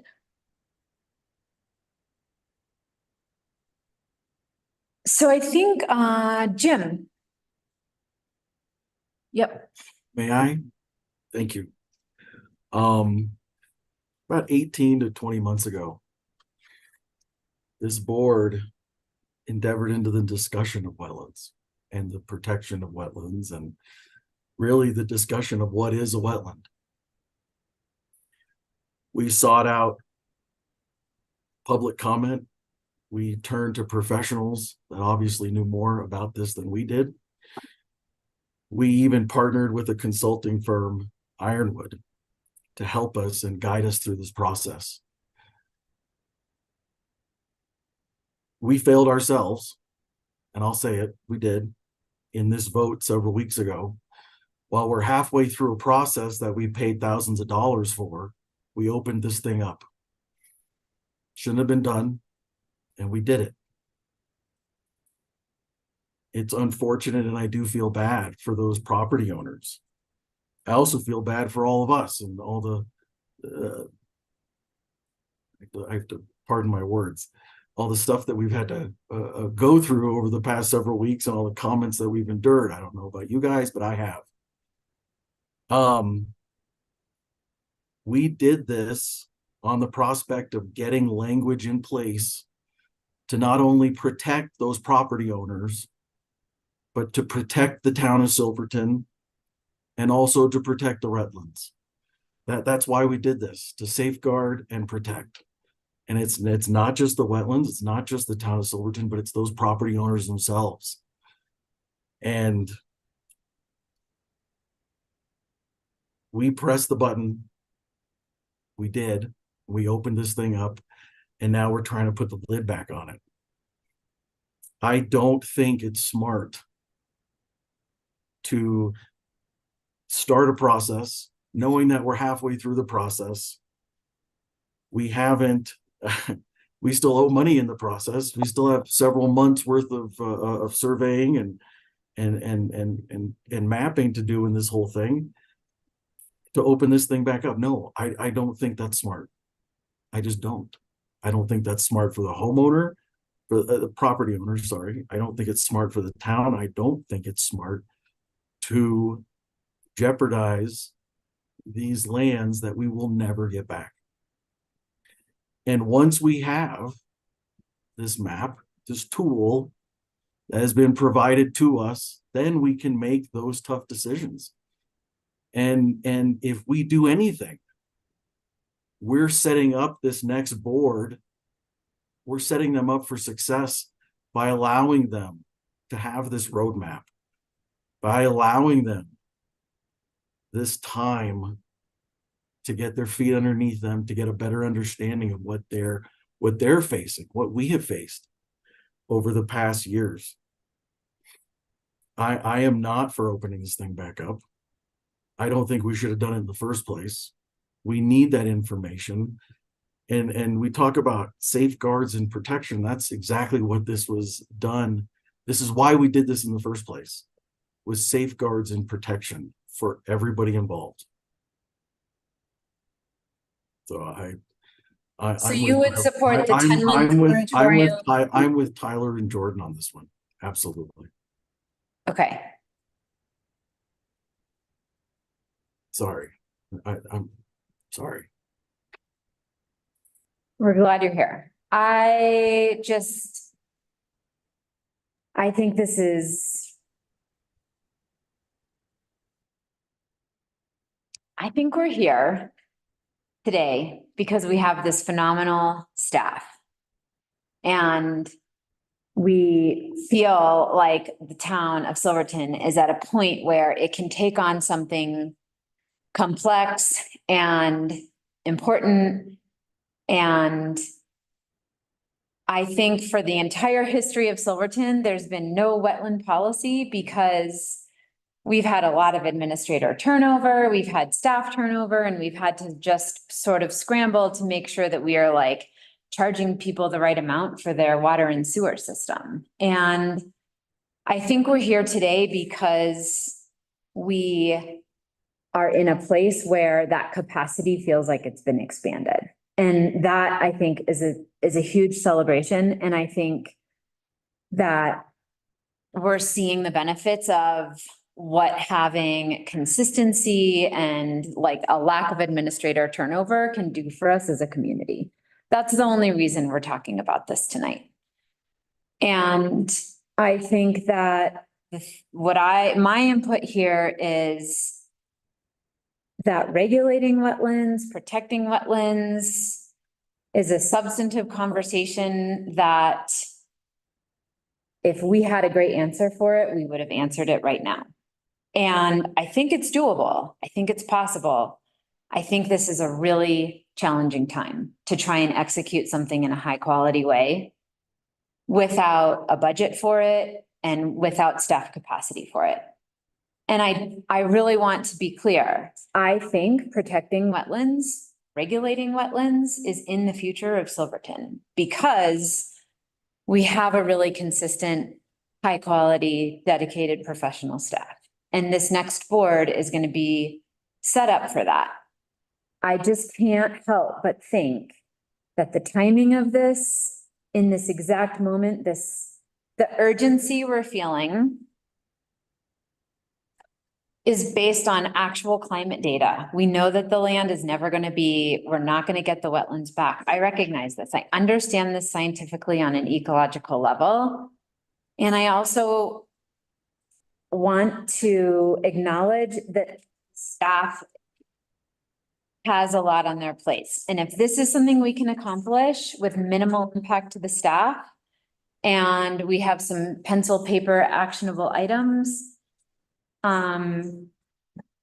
protecting federally, delineated jurisdictional wetlands, or another idea that I wanted to toss out is partnering with the group that's working with the Gold King money, the $3.5 million that's being put into the watershed. We had a meeting last week here at Town Hall, and I think that there are some really good opportunities coming through that money to, especially up high in the watershed, were a priority. I would advocate for partnering with anyone in that group to advocate for particular wetlands or projects that came out of that meeting last week, which I'm thinking we should have had as an updated meeting here. But in any case, I think there's opportunity there.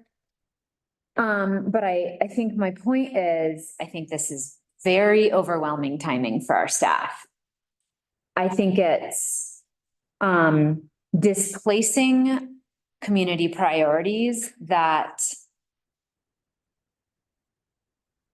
facilitate more of what we're going for here. And I think that the use of a moratorium in this particular instance is a misuse of that tool. And I think that if we don't protect staff time and capacity, then we return to a point, and I don't want to make a threat on behalf of Gloria, but I've just seen over time a lot of what happens when we have turnover and turnover and turnover. And I think we really, the memo says this will require a significant amount of time from the community development director, CPS, town administrator, and town attorney, with a variety of projects that have been previously prioritized. According to our board and through community visioning, staff has limited capacity to devote more time to wetland policy research. If trustees request more time to be spent on wetland research, they should review the staff's current project and capacity and reprioritize project and timelines to accommodate what is being requested. I think to not honor a statement so clear and so direct from our staff is contrary to the goal that we have in mind.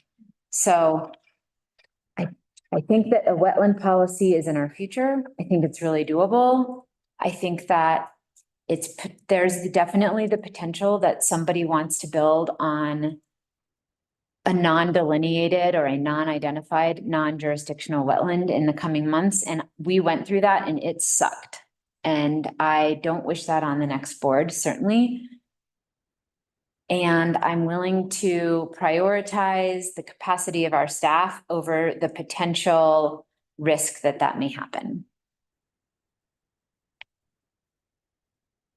I think if we ask for a longer moratorium than that, isn't as big of an issue.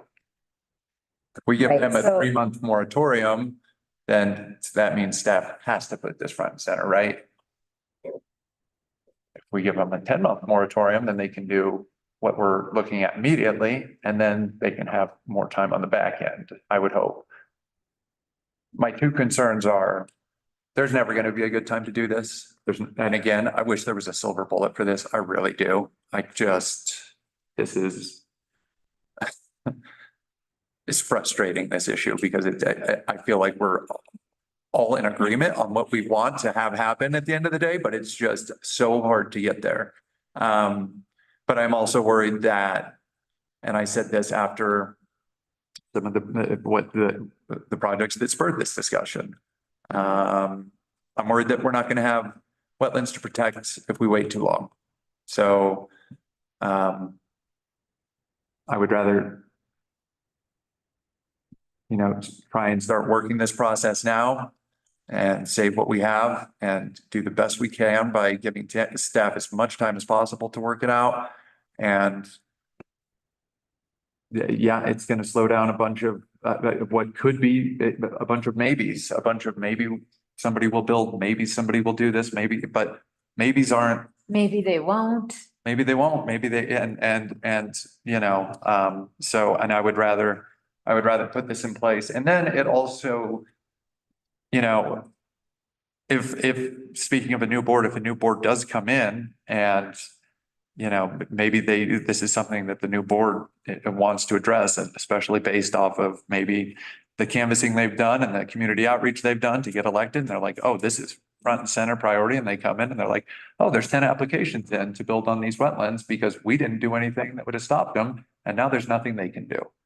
I think this gives them the best shot moving forward. I also think that, again, it's a finite resource and there's never going to be a good time to do it. And so if we can give our staff as much time as possible and go ahead and do it now, that's what I would vote for.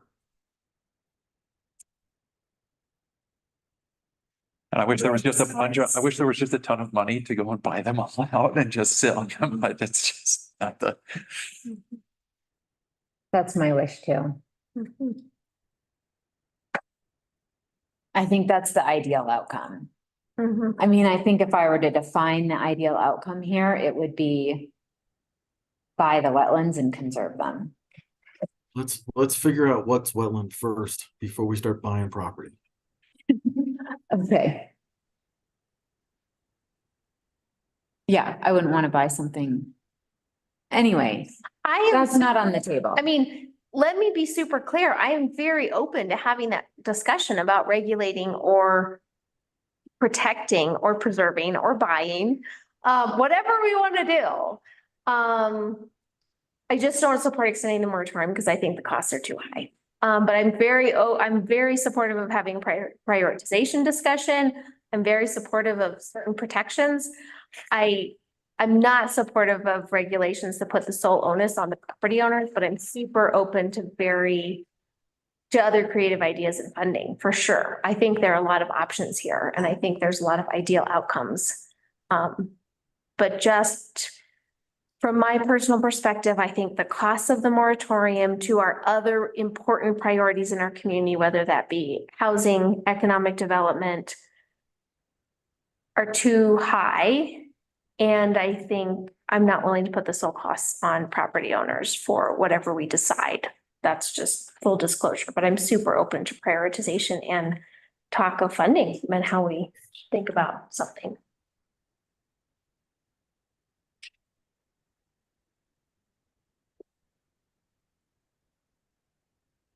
Okay.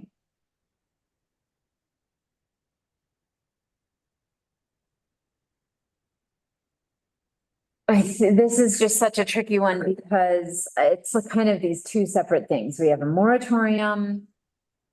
I think we could have a whole lot of conversations around what moratorium is and when is it time to use it and what is our philosophy around why we're implementing this as a tool. And then there's sort of the substantive discussion of like, what are the actionable items that we want to see pursued during a moratorium? Should that be the tool that we use to buy some time? And it's just really challenging for me because I'm not sure. It sounds like what we have is we have supportive board members for implementing the use of a moratorium to extend the amount of time that staff will have to pursue the actionable items of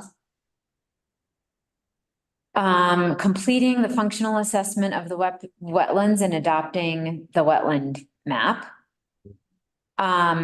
Making it through the end of the code rewrite so that the code can include regulations on non-jurisdictional wetlands.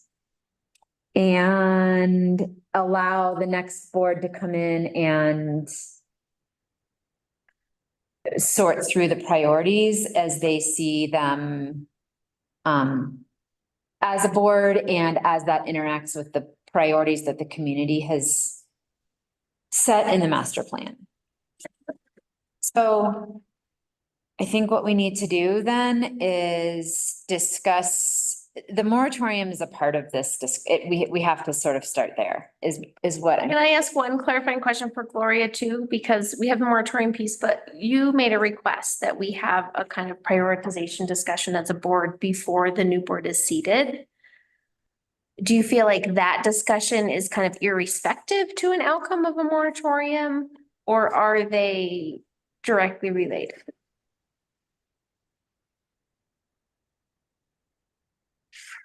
I think if we do put a moratorium in place, we are gonna have to talk about prioritization. But is the reverse true? Tonight or in another meeting? Oh, in another meeting. Yeah. Yeah, that would, Great. that would take some brains. Sorry, yeah. Yeah, so, but is the reverse true? Like, could we just say we want to have a prioritization conversation? Because again, I still feel like we haven't had the onerous conversations with all of ourselves on what are the trade-offs, what are the pros, what are the cons, what would we prioritize, how would we change, what would the timing look like? I don't feel like we've really had a clear discussion on it. We've approached this from 5 million different ways, but not from that lens. And I would say from that discussion, like I would be leading that a lot, saying a lot of this is already underway and to not deprioritize some things. Right, there's like non-negotiables you write in the list. Right. And I'm sorry, Yeah. are we talking about the entire list or what we need to do to make this happen as far as prioritization, deprioritization? I guess I was thinking, okay, if this board and a future board has a decision to make around regulation, directing staff and Clarion to put regulation of wetlands in the code rewrite, and or to pursue a protection policy, which involves probably funding and other creative strategies. It sounds like if we were going to prioritize both of those things or one of those things, Gloria's asking for us to acknowledge that the priority list that's already set of everything is full. So you either need more time to do that. What I'm hearing you say is you either need more time to do that, or you need something off the list. And there's only is there anything that can come off the list?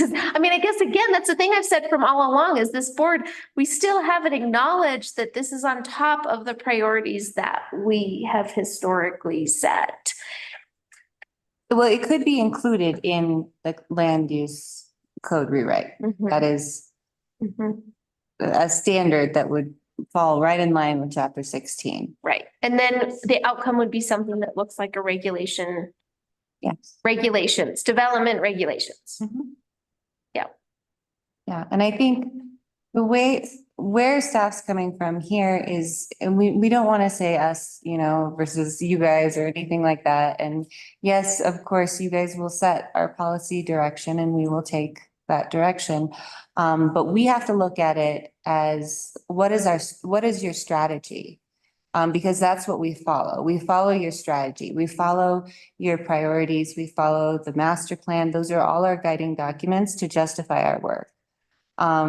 When we deviate from any of those, that's when that uncertainty and, like kind of tension starts, you know, and that's when, you know, I say, okay, well, it's not as simple as looking at a list and saying, okay, well, that's low priority now, when we've already made strides towards that. So it's really frustrating for staff to be able to start on all these projects, even with the master plan. If we can find an area that fits, like we're like, oh, this project is happening and it fits here. And while it hasn't been formally prioritized by you all, it's in the master plan. So we have already kind of started pursuing that. So it's difficult to ask the board to prioritize what staff is working on when we've already made steps in so many different areas. And we have what we feel and what should be a guiding document. There are mentions of wetlands in the document. I won't deny that.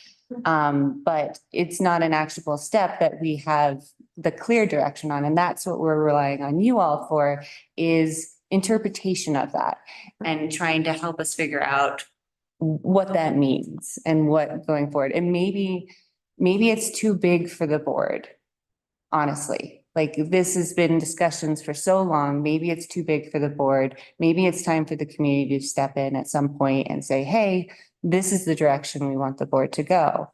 Or maybe you all feel like you can solve it tonight, either one.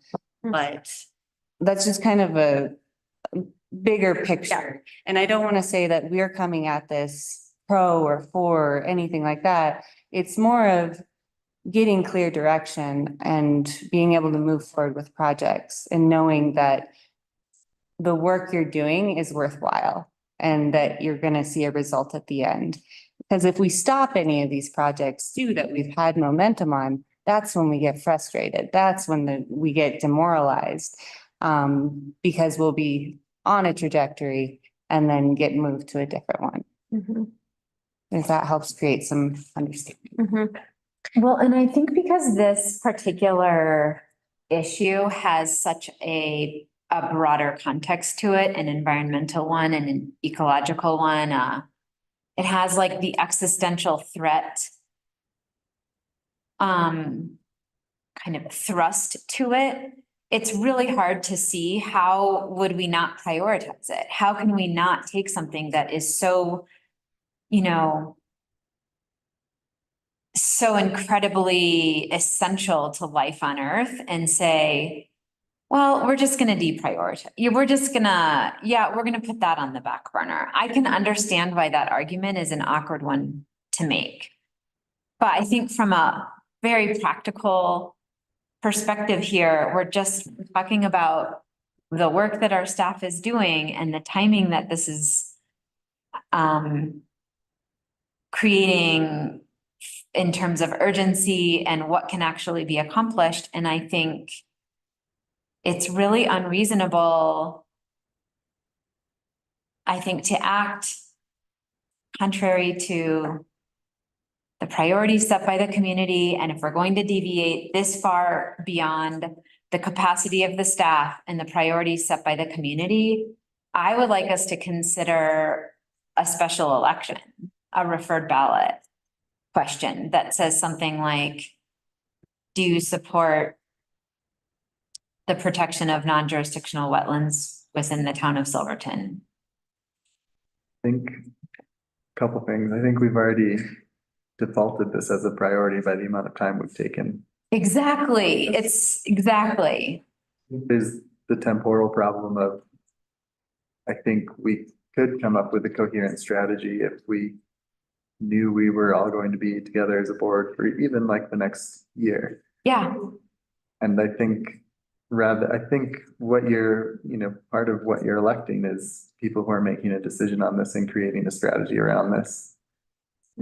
Having this option, I think having kind of what Tyler laid out leaves more options to create strategy than less options. But it comes at this cost for, Not if we give it more time, because So we're there's not, a cost we're not, for the absence of. but like, there's take also. 10 units built But did we see, but 10 units, I mean, if somebody or in process. If somebody tells a developer that they can't do something, all of a sudden they were gonna be the best thing that ever happened to your place. Too bad for you. There's still a cost. There is a cost, there's an absolute cost, but putting a number on it is kind of like, I think I would be more I don't- swayed by the argument of cost if it wasn't also a temporal issue of like.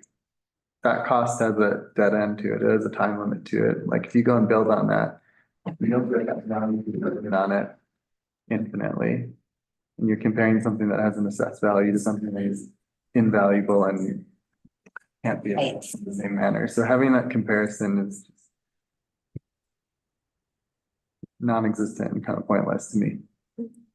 I think that's why this issue continues to circle back, because there is no, if this was something like,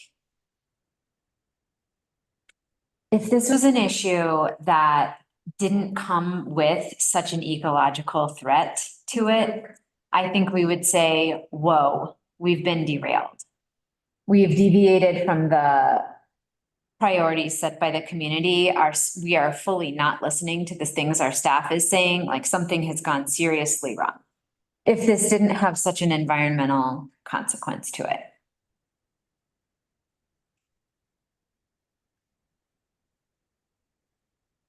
So I'm intrigued about this idea because I think there's a lot of stuff that we agree on and there's a lot of ways we can move forward. And it, again, depending on the future board, what that could look like. It strikes me that there's potential that this is an inflection point where the input of the larger community is what staff and the board is needing.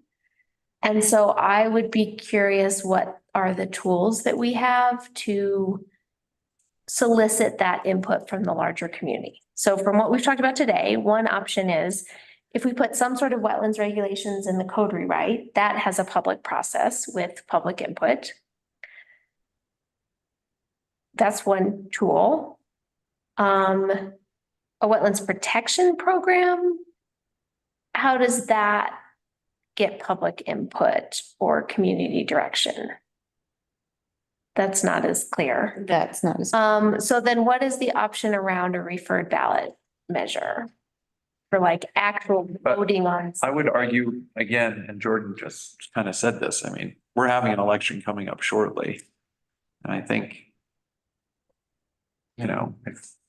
if there's candidates that are standing on the, we really care about the wetlands, I want to protect them, and they win. And they have a mandate. If the candidates that say, look, it's not that important right now, we need to focus on, building, I think they're going to win, and that's going to be the mandate. And I think that'll give us a lot of feedback as to how the community feels. I don't know if that's in the best interest of the community though, because then it makes the election a referendum on wetlands instead of who's best suited to be sitting at the table analyzing all the issues that come before them. Especially because there's a lot of nuance to the wetlands regulations. Like, why are you laughing? I feel like I've pointed out flaws in our structural process that don't involve the community until the end, and I've put forth many options to fix that in the past, and we never talked about that, and that's totally fine. And now we're to a point of where, there's no nuance to our election. It'll be, if you support this, then you can get elected. If you don't, then you don't. And it sucks that we're there. Jim? You okay? No, Or I did was you just wanna- talking. No, Okay. I was trying not to laugh. I mean, in a town of about 600 people to have 7 people on a board representing them, the representation is improved over, other larger communities. Just to toss that out there. Yeah, mathematically. But I know the argument that you've been making. And I don't want to deviate too far from the decision that we need to make tonight. And so I'm trying to gauge at what point are we ready to, what do we need to do to make a decision tonight, and what information needs to go along with that decision? So it's just, I'm struggling with this moratorium wetland thing. Yeah, go ahead. Because I think, Well, just to finish my thought real quick, Jim, if, you know, in order to accomplish the actionable items that go along with a moratorium, we need to discuss, I think, the duration, the questions in the packet. So like, how long do we want the moratorium to be? What needs to happen during it? And how to create the clarity that Gloria is asking for as a part of like getting us to closure tonight. Take it away. Using your words about struggling and trying to find, we're trying to find traction on this. We have several options. The quickest, easiest, fastest way is to put it to a vote. Whatever option doesn't win, cross it off the list. Let's go to the next one. Make it real quick, real easy, and we can get through with this and bring everyone back. And what are the options you're referring to? Number one, moratorium or no moratorium. To make it real quick and easy. And if that fails, then that's all clearly off the table. And then we go to a more structured path forward. That's more Okay, nuanced. so you're just It saying, seems let's like start. everyone wants to negotiate now. And we've had the negotiations for many, many months. We had the moratorium in place. Now we're back to negotiating. And I think that's where I think that's where everyone's frustrations are a little bit. We're So trying to let's negotiate isolate in the the ninth hour. moratorium. So I think if let's pick a topic, let's vote on it. If it doesn't go through, we move on to the next one. For the sake of time, I'm not being combative at all. And I'm not being a smart ass. Yeah, I hear you. And you're not feeling good tonight. So I agree that we should not belabor the point. Is there anything that we need to get from Clay on the idea of a special election or a ballot issue? Or do we want to just start with a moratorium and wade our way in from there? I would prefer to wade our way in. At this point, again, I'm coming from a point where I think that we need to, again, do what we can to sort of save these wetlands for as long as we can until we get the functional assessment, et cetera, et cetera. And so I know that by doing a preferred ballot, et cetera, is just going to take a lot more time. So I would rather just go ahead with what Jim says and we can vote, and then we can move from there. And if everything fails and we need to get a ballot initiative to get everybody, and then I think coming up with language for something like that would be very difficult. Yeah, I've had this thought before, and that was the exact reason why I've withheld it. Yeah.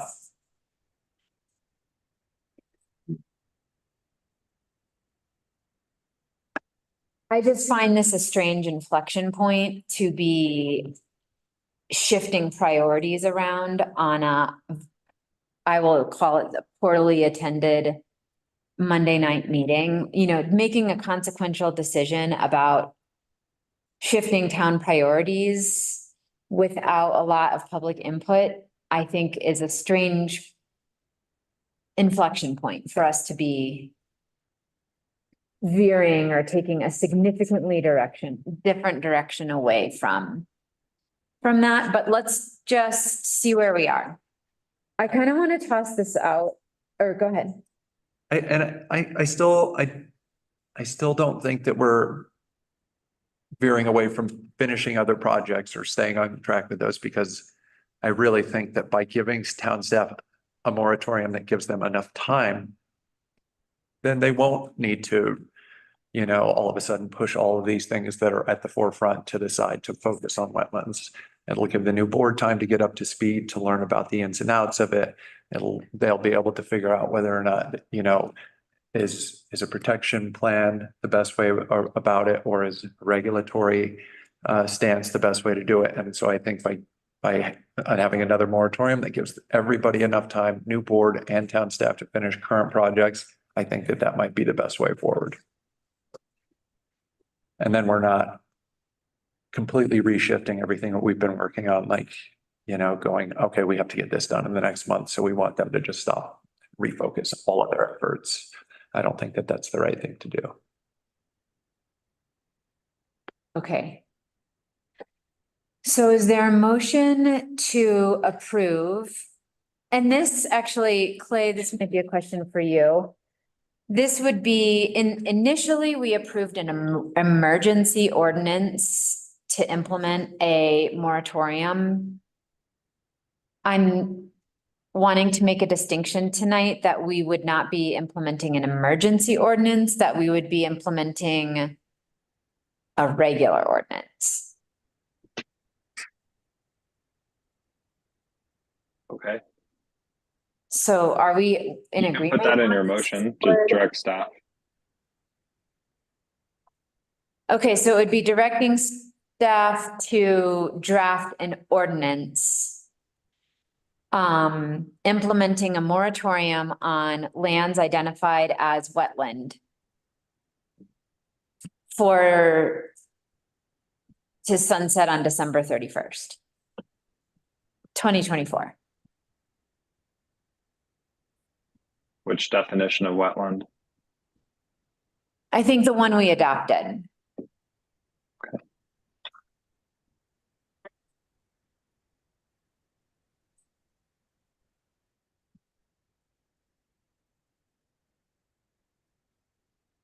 I can play, just to be clear, in 2 months, when the new board comes in and decides that they don't like this at all, they can vote it right out, correct? They can undo the, yeah. Yeah, they can, just vote to change the code and take the, however that ordinance, whatever section that goes into, they can just reverse it. Yeah. Thank you. That's good information. It does seem like what's happening here is what you're describing, Tyler. That this issue, or maybe it was Jordan, that this issue, despite being a priority, is acting like a priority. And it's sort of been a barb in our staff time in terms of what's actually happening. And if this becomes something that the next board has to put on their agenda to decide whether to remove it or not, it's yet again, I think, acting as a barb. I just want everyone to be really aware that if we continue to circle around on this and the next board is tasked right off the bat with deciding whether to continue or leave the moratorium, then the wetlands issue will continue to be a priority despite its lack of being a priority. So, okay, but that's good information and it's helpful to know. So let's proceed with a motion then. Is it a motion or staff direction? It would be a direction right now but I would like draft an a formal vote, ordinance. yeah. Okay, so this will be direction with a formal vote. Direction for the staff to draft an ordinance implementing a moratorium on building on lands identified as wetland until December 31st, 2024. Should we do a roll call or a show of hands or? Well, I'm not gonna make the motion. I'm just gonna tee it up for somebody to do it.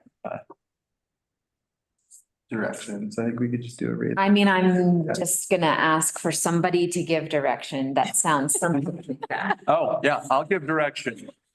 I will give direction for the staff to draft an ordinance, putting a moratorium in place on building on identified wetlands until December 31st, 2024. Do you need anything else? Okay, That's so clear that it's just direction at this point, correct?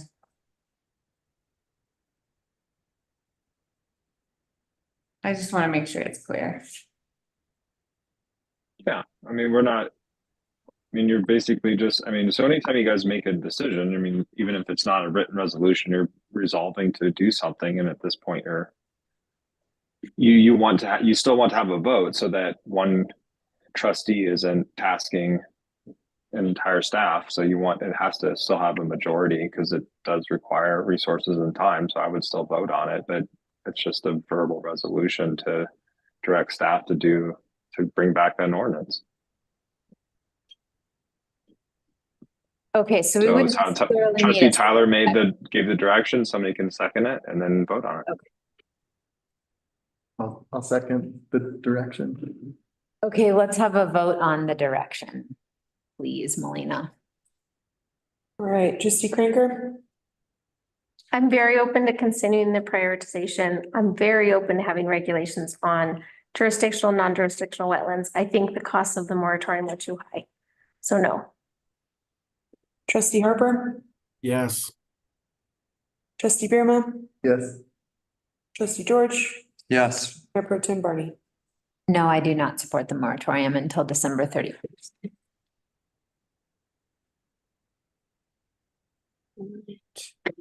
Okay, so that means that the moratorium passes. It's direction. I'm sorry. We'll So bring you the back, Mayor Pro direction Tem to Barney, we'll bring you draft- back an ordinance. We'll bring you Yeah. back an ordinance and you guys will get to vote on the ordinance again. I understand. The direction to draft an ordinance has been given and the ordinance will come back to the board to review and vote on through the process of a motion.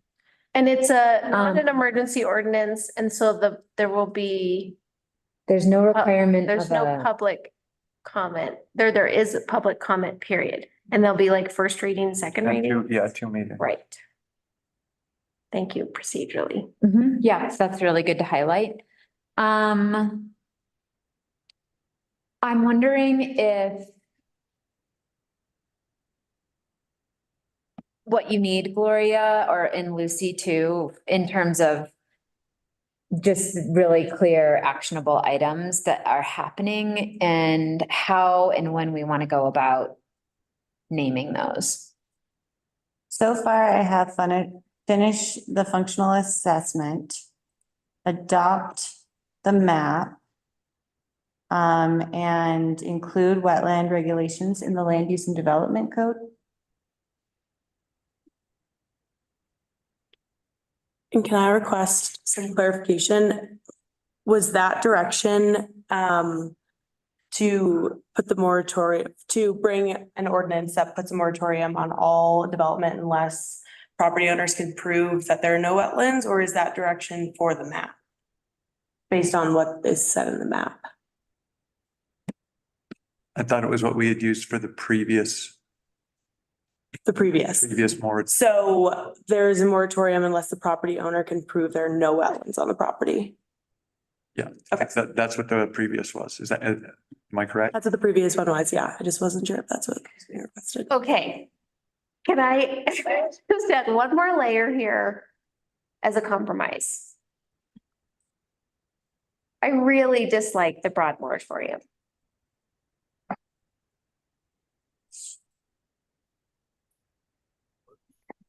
I really dislike moratorium in general. I really, really dislike the broad moratorium because I think it prohibits stuff in areas that really should not be prohibited. Is there a world in which we adopt the map first and then have more, to Lucy's point, have a moratorium that's more narrow? And then things that are in depressional wetlands or areas that we can justify, I think, with our scientific experts and with the map. Like we reduce the scope of the moratorium based on the map that we have. To simply what's in the map after we adopt it. Well, not even what's in the map after you adopt it. I would say to reduce stuff to certain isolated wetlands and jurisdictional wetlands. Like, I think the map gives us a potential tool to narrow the scope of the moratorium. Because the map has certain wetlands areas on it that are defined as wetlands. But that are man-made, are stormwater runoff, are even without the functional assessment, I think we could legitimately say do not warrant regulation or protection and building could proceed. Like, that's kind of the compromise of like a narrow scope of moratorium. Obviously, you guys have the votes to move forward with the moratorium. I'm just tossing out there, could we use the map as a tool to narrow the scope? Jim? If we're gonna renegotiate, do we need to throw out the previous voted direction? We will, if that, If we're going back to negotiating now, since we already passed it in a vote? I'm sorry I didn't bring it up earlier. I just, Feel like we have this. I'm just bringing up procedure. yeah. Yeah, it's just, the procedure here is pretty informal. It's just direction. So you guys can go pretty much back and forth as much as you want because you're not necessarily passing an ordinance or a resolution. But, for direction, we still need some sort of consensus. And because I did suspect a split consensus, that's why we wanted the vote for direction, because if 2 people out of 5 give staff direction, we have the tail wagging the dog, so to speak. So we want to make sure that whatever the direction is that you guys have a majority consensus. And if it's going to be split, it's just clear for the record to look back and say, oh yeah, remember 4 of the 5 or 3 of the 5 gave us that direction. So we're clear to move forward with it. Thank you, Clayton. Thank you. And I'm sorry to belabor the point. I'm just trying to seek an outcome that potentially has less impact. Sure. And if we have the map as a tool, this is an idea I've thought about, is can we use the map to basically say these 3 categories of wetlands on our approved map are under a moratorium? This category, depressional, or what we have on the map, I think it was in red, or maybe the color changed. That was largely stormwater runoff, man-made. Man-made. Low grade, trashy. I think we could argue and defend it, that we don't need the functional assessment to exclude certain things on the map from the moratorium. And so is that the man-made wetlands. Is that it? I think that's. And that can happen without the adoption of the map too. It could just be a part of the ordinance, right? I think To we refer need- to, I think we needed to adopt the I think map we have to adopt. we do. more than anything to reference. Okay, so as a part of the ordinance, then can we do that as a part of the ordinance? I think if that helps us make it more more like using a scalpel rather than an X, then Yeah. absolutely. I think Yeah. I would support that. So just to be clear, you're talking about the moratorium only on the areas identified on the map, the current map that we have right now. No, so what I'm proposing is, this is what I'm proposing. No moratorium right now. In whatever next meeting is appropriate for you guys, the map is presented to us to adopt as, I don't know what we call it, but as what we paid for, wetland delineation. And then in that same meeting, we adopt the map as, these are the areas that our hired consultant have identified as delineated wetlands in the town. And based on this map, there's these 2 areas. I think, again, we could do it by category, we could do it by actual looking at it. And say these areas are excluded from the moratorium, these areas are included in the moratorium. And then it's finer. It's certain projects don't have to be casualties of a blunt instrument, but we're still protecting really the areas that we're trying to talk about. I mean, my sense is we're really talking about our riparian corridor and these isolated wetlands that we have. And so could we use the map as a more fine tool for a moratorium? Is there a way to adopt the map and vote on the moratorium in that same meeting? That's my question. I know, why couldn't we? We adopted the definition of the did we do wetlands and the moratorium in the same meeting? Like, We could we? started with wetland and then we went to, Get to,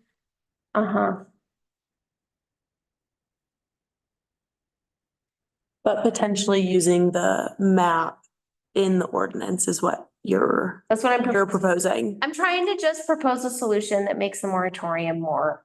Clayton, could we reference the map in the ordinance so that they could adopt the map first and then do the ordinance? Yes, you just can't have So the reason you wouldn't be able to publish it directly into the ordinance is because we have to publish that ordinance for first reading. And then if there's substantive changes, we have to bring it back for another first reading. So let's just take an example and say there's 4 sections and you say in the ordinance, we want sections 1 and 2 covered. But then you decide that you want sections 1, 2, and 3 covered at the meeting. Well, we'd have to bring you back another ordinance. If you generically say, we want the ordinance says it covers those areas included in the map in red. And then you have an agenda item before you adopt that particular ordinance. I think you're in a pretty gray area, honestly, because you are bringing an ordinance that isn't necessarily substantively clear, but I think it's possible. So the challenge is doing it in one meeting. It's not necessarily adopting the map and then using the map to inform an ordinance that has a moratorium. The challenge is doing it in one meeting. Is that correct? Right. That's the issue. I think you could do it. Technically, you're not changing the substance of the ordinance. You're just changing what the map might look like. But I think we're kind of getting into some being a little too clever for our own good. I think somebody could probably challenge it on the same basis that you're substantively changing an ordinance just by changing a map. But I have seen counties and municipalities that have ordinances protected and other, not for wetlands, but for other reasons. And they change the map. So, I mean, I guess it's possible. I would just warn that you're carrying some risk in doing that. Well, like if we have a map that meeting. says, like if we have a map that says, this is riverine, this is riverine riparian, this is depressional, this is slope. And if that map was adopted, and then we said in the ordinance, there's a moratorium on all wetlands defined in this map except for depressional wetlands, and we do it kind of as a category in the map. Like the map itself is not changing. The map from our consultants would be set, it would not be changing. And the ordinance would just refer back to categories on the map as what's contained in a moratorium or affected by a moratorium. Yeah, I think it's the same answer. Yeah. Or could we adopt a ordinance and stating a moratorium based on this map? And that moratorium ordinance has a sunset date, and we would allow that map to follow that ordinance. So that map could sunset at the end of the moratorium. And then if we wanted to, we could re-adopt the updated map, since the map will be updated through the functional assessment no matter what. Does that narrow the scope? That would narrow the scope.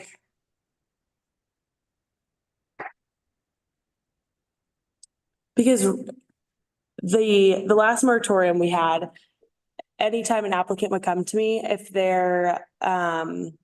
what they wanted to develop was on vacant land, they would need to go and seek out a wetland expert or practitioner to do a delineation. And if we could exclude those areas, then that would reduce the scope of the moratorium. But when what you're proposing is the moratorium would still apply to everything on the map. Whereas what I'm saying is, can we use the map to say these 3 things on the map are excluded because.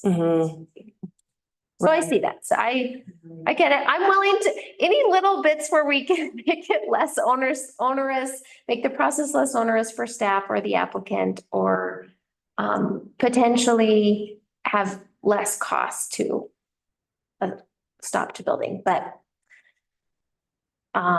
if it's the cog in the wheel, we can move. I was just trying to negotiate something finer.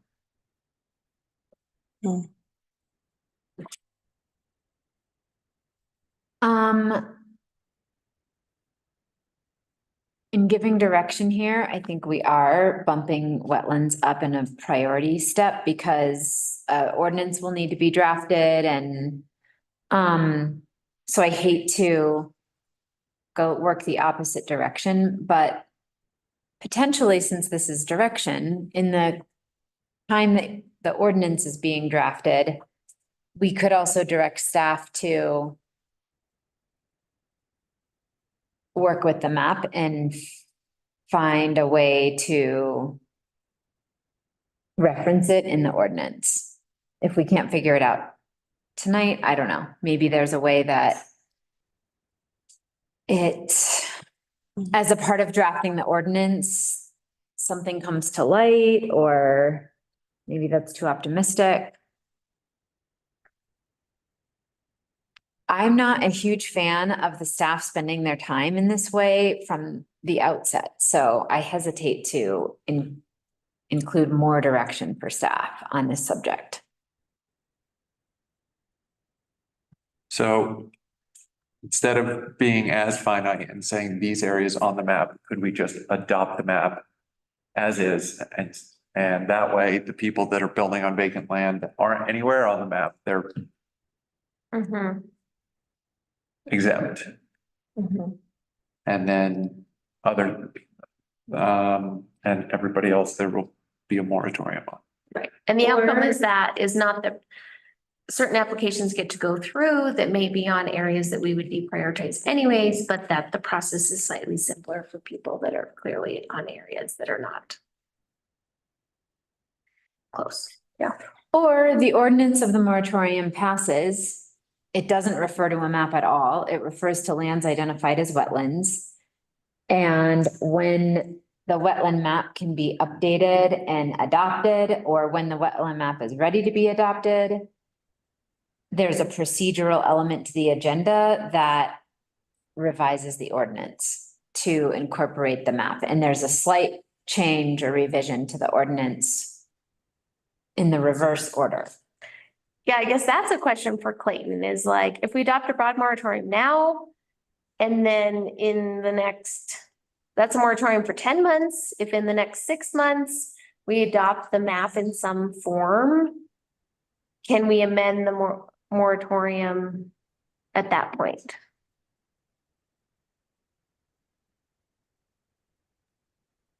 Yes, I'm sorry, I was muted. This could change. I mean, once you adopt an ordinance, technically, you can go into the code right now and direct staff to amend any part of the code. Well, let's have at So it. you're the, you're the legislators. So, you get to change the laws you see fit as legislators. So it could change. We could do this and they could change, and then it could change again. But obviously, that's not great for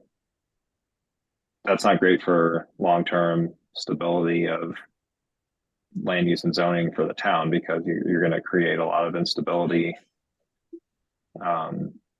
for development and for current landowners, et cetera. And I don't think it's a best course of action to determine that you're going to change something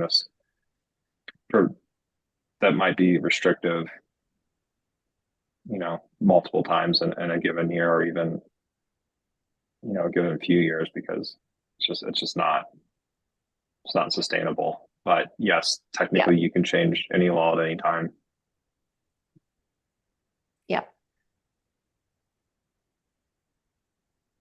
Feels like going about that way is less of a change than it is like updating the status quo of what this means. Say more about that. Which way is? Would be like if you have the ordinance and it states what the town defines as wetlands. If we just add the map to what the definition of wetlands is, you're just like updating the status quo of what the definition of that term is, rather than like. And it's going from more restrictive to less restrictive. So that change, I think, is. I was just hoping the first pass of the map could be used as a tool to help prioritize. I can hear the compromise in the room. It sounds like. No, and I think we're all on the same page that it's a good tool. Yeah. So what's available to us right now? It seems like the options are stick with the full moratorium that was voted on and directed to staff, or direct staff to prepare the map as something we can adopt And then, and then the only other option is in a subsequent meeting, have an ordinance that references the adopted map. And there's that delay in time, and that I acknowledge that's extra staff time to adopt both map and draft ordinance, so. Am I unclear that those are the two options, move forward as we have with our blunt instrument? Or take multiple meetings to adopt both map and then an ordinance? Or map moratorium first, Map first. then ordinance. There's, the third option is full moratorium, second meeting, or, round two being reducing the scope of the moratorium by amending that through the adoption of the map. Right. So let's give some direction.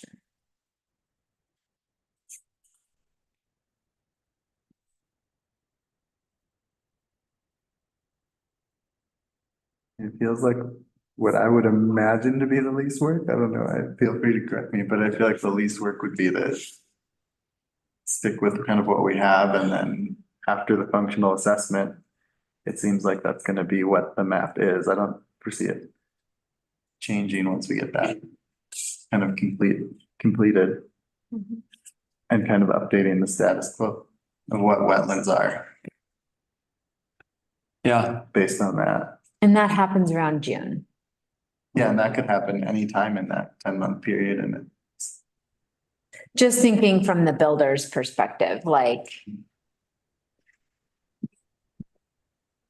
From now until sort of mid-June, I don't think Ironwood has said anything about having that functional assessment prior to June. how warm it's been, it could be even earlier.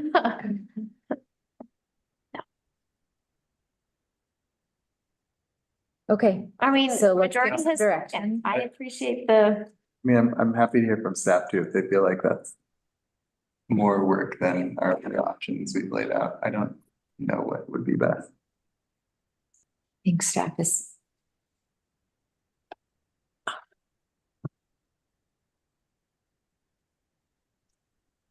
I'm less concerned with the amount of time it takes to draft an ordinance with just the impacts it'll have to the applications that are in the pipeline right now. Would be my only thought. Wait, how it relates, the staff time will be in managing the applications that are in the pipeline more so than the drafting of an ordinance.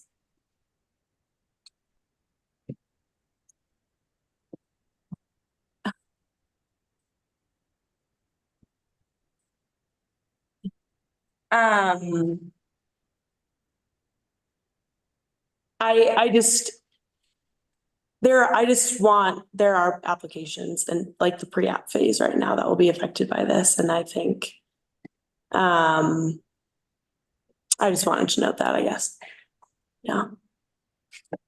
there's a cost. I mean, I think if we're on the side of protecting wetlands, then that's more incentive to, implement a moratorium. Yep. If we're supportive of protecting and prioritizing certain areas. Yep. Do you have any preference one way or the other about how the ordinance gets, about the order of map ordinance? Well, we would need to do the map first if we did the ordinance, so. Is that what No, you're saying? not if we adopt an ordinance using the previous language of just land identified as wetland. Right. So if we go forward with a moratorium, is it the preference of staff that the ordinance be based on land identified as wetland? Or that we try to work in the map somehow to reduce that scope? I mean, the more clear we can be, the better, and we did run into hiccups with the current moratorium on if it was a defined wetland or not. So the clearer we can be, the better. And so clarity could come from the map. Yes. is it clarity or is it specifics? That there's, do you know what I mean? So definitively wetland, as identified by Ironwood. Yeah. Um, Because we did run into several instances, well, maybe one or two, that the consultant that they had brought on said that there was not a wetland there, and yet it was identified on our map. So we So have can those I- conflicting sometimes determinations. Is there any legal liability in conflicting determinations?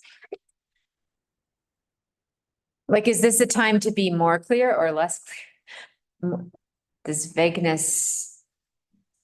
I'm wondering. I'm not sure. I mean, I'd be honest with you, I don't think what you guys are talking about is very clear at all, at least not to me. Staff is clear on it.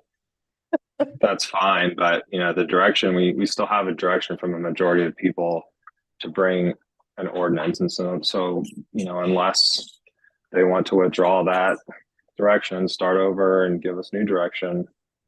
I think, Okay. I think I would say, I would stand by the initial direction that, that we sort of voted on. And then once the functional assessment is done, if the new board chooses to, change the moratorium and reduce the scope based off of whatever the new map says with the functional assessment, then they can go ahead and do that. And right now, I think I would say, since it isn't clear, then just making our moratorium mirror the old one. There's going to be some argument. It sounds like we're going to have some of that anyway. And then again, we'll let that moratorium go. It can sunset on December 31st, unless the new board just wants to change it based off of the functional assessment and adoption of a new map. Thank you, majority, for entertaining my. I wanted to make it. I appreciate the respectfulness and I- thoughtfulness. It seemed like it was Despite going to the fact become, Use Clay. yeah. The process. Yeah. Thank you to the fellow board members. I think we can move forward. Okay. Is there still consensus on that direction? And Heather? Jim, for you as a member of that majority, Yes. okay, so to summarize what we've discussed and done tonight is we've given staff direction to draft an ordinance that will be used to initiate a moratorium on building in lands defined as wetland until December 31st, 2024. And lands defined as wetlands per the Silverton Municipal Code definition. Right. Okay, so we have had a really civil discussion yet again about a really contentious issue where I just want to acknowledge it seems like compromise is sort of hard to access, and we'll move forward with the decision. And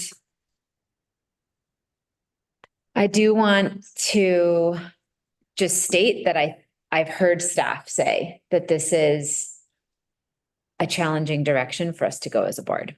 And maybe 10 months will alleviate some of that, but I really hope that the next board finds ways to set priorities and interact with staff in a way that keeps these positions sustainable, because that is the only way and the only reason we're able to address such complex issues today.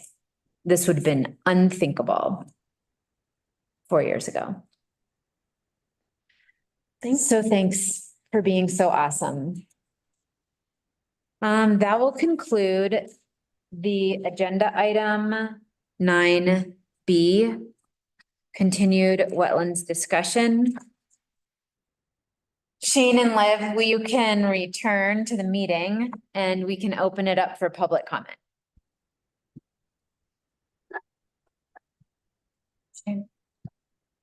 Shane left. that's okay. We can still open it up for public comment.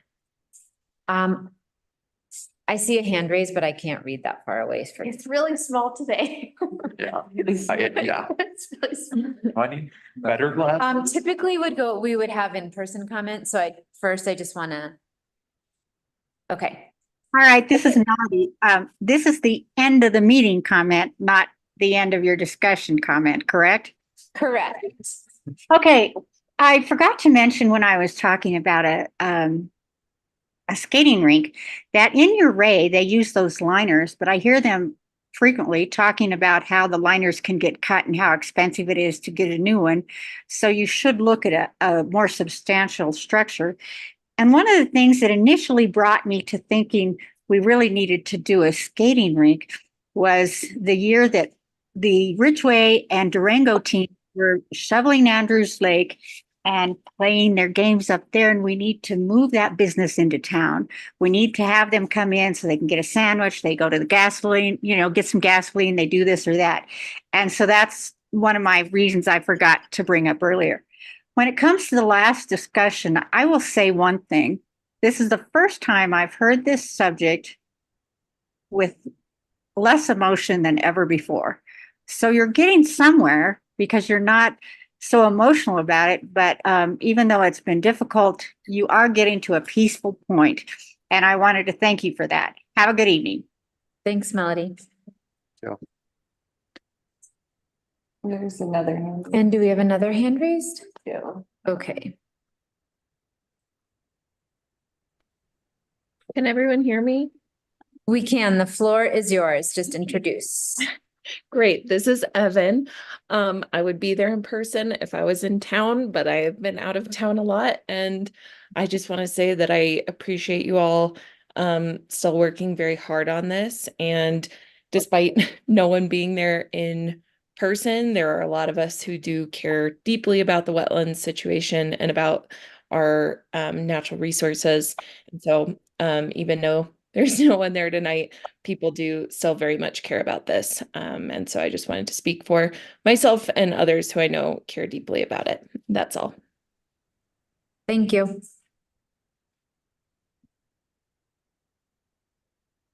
Do we have any other Zoom comment? Okay.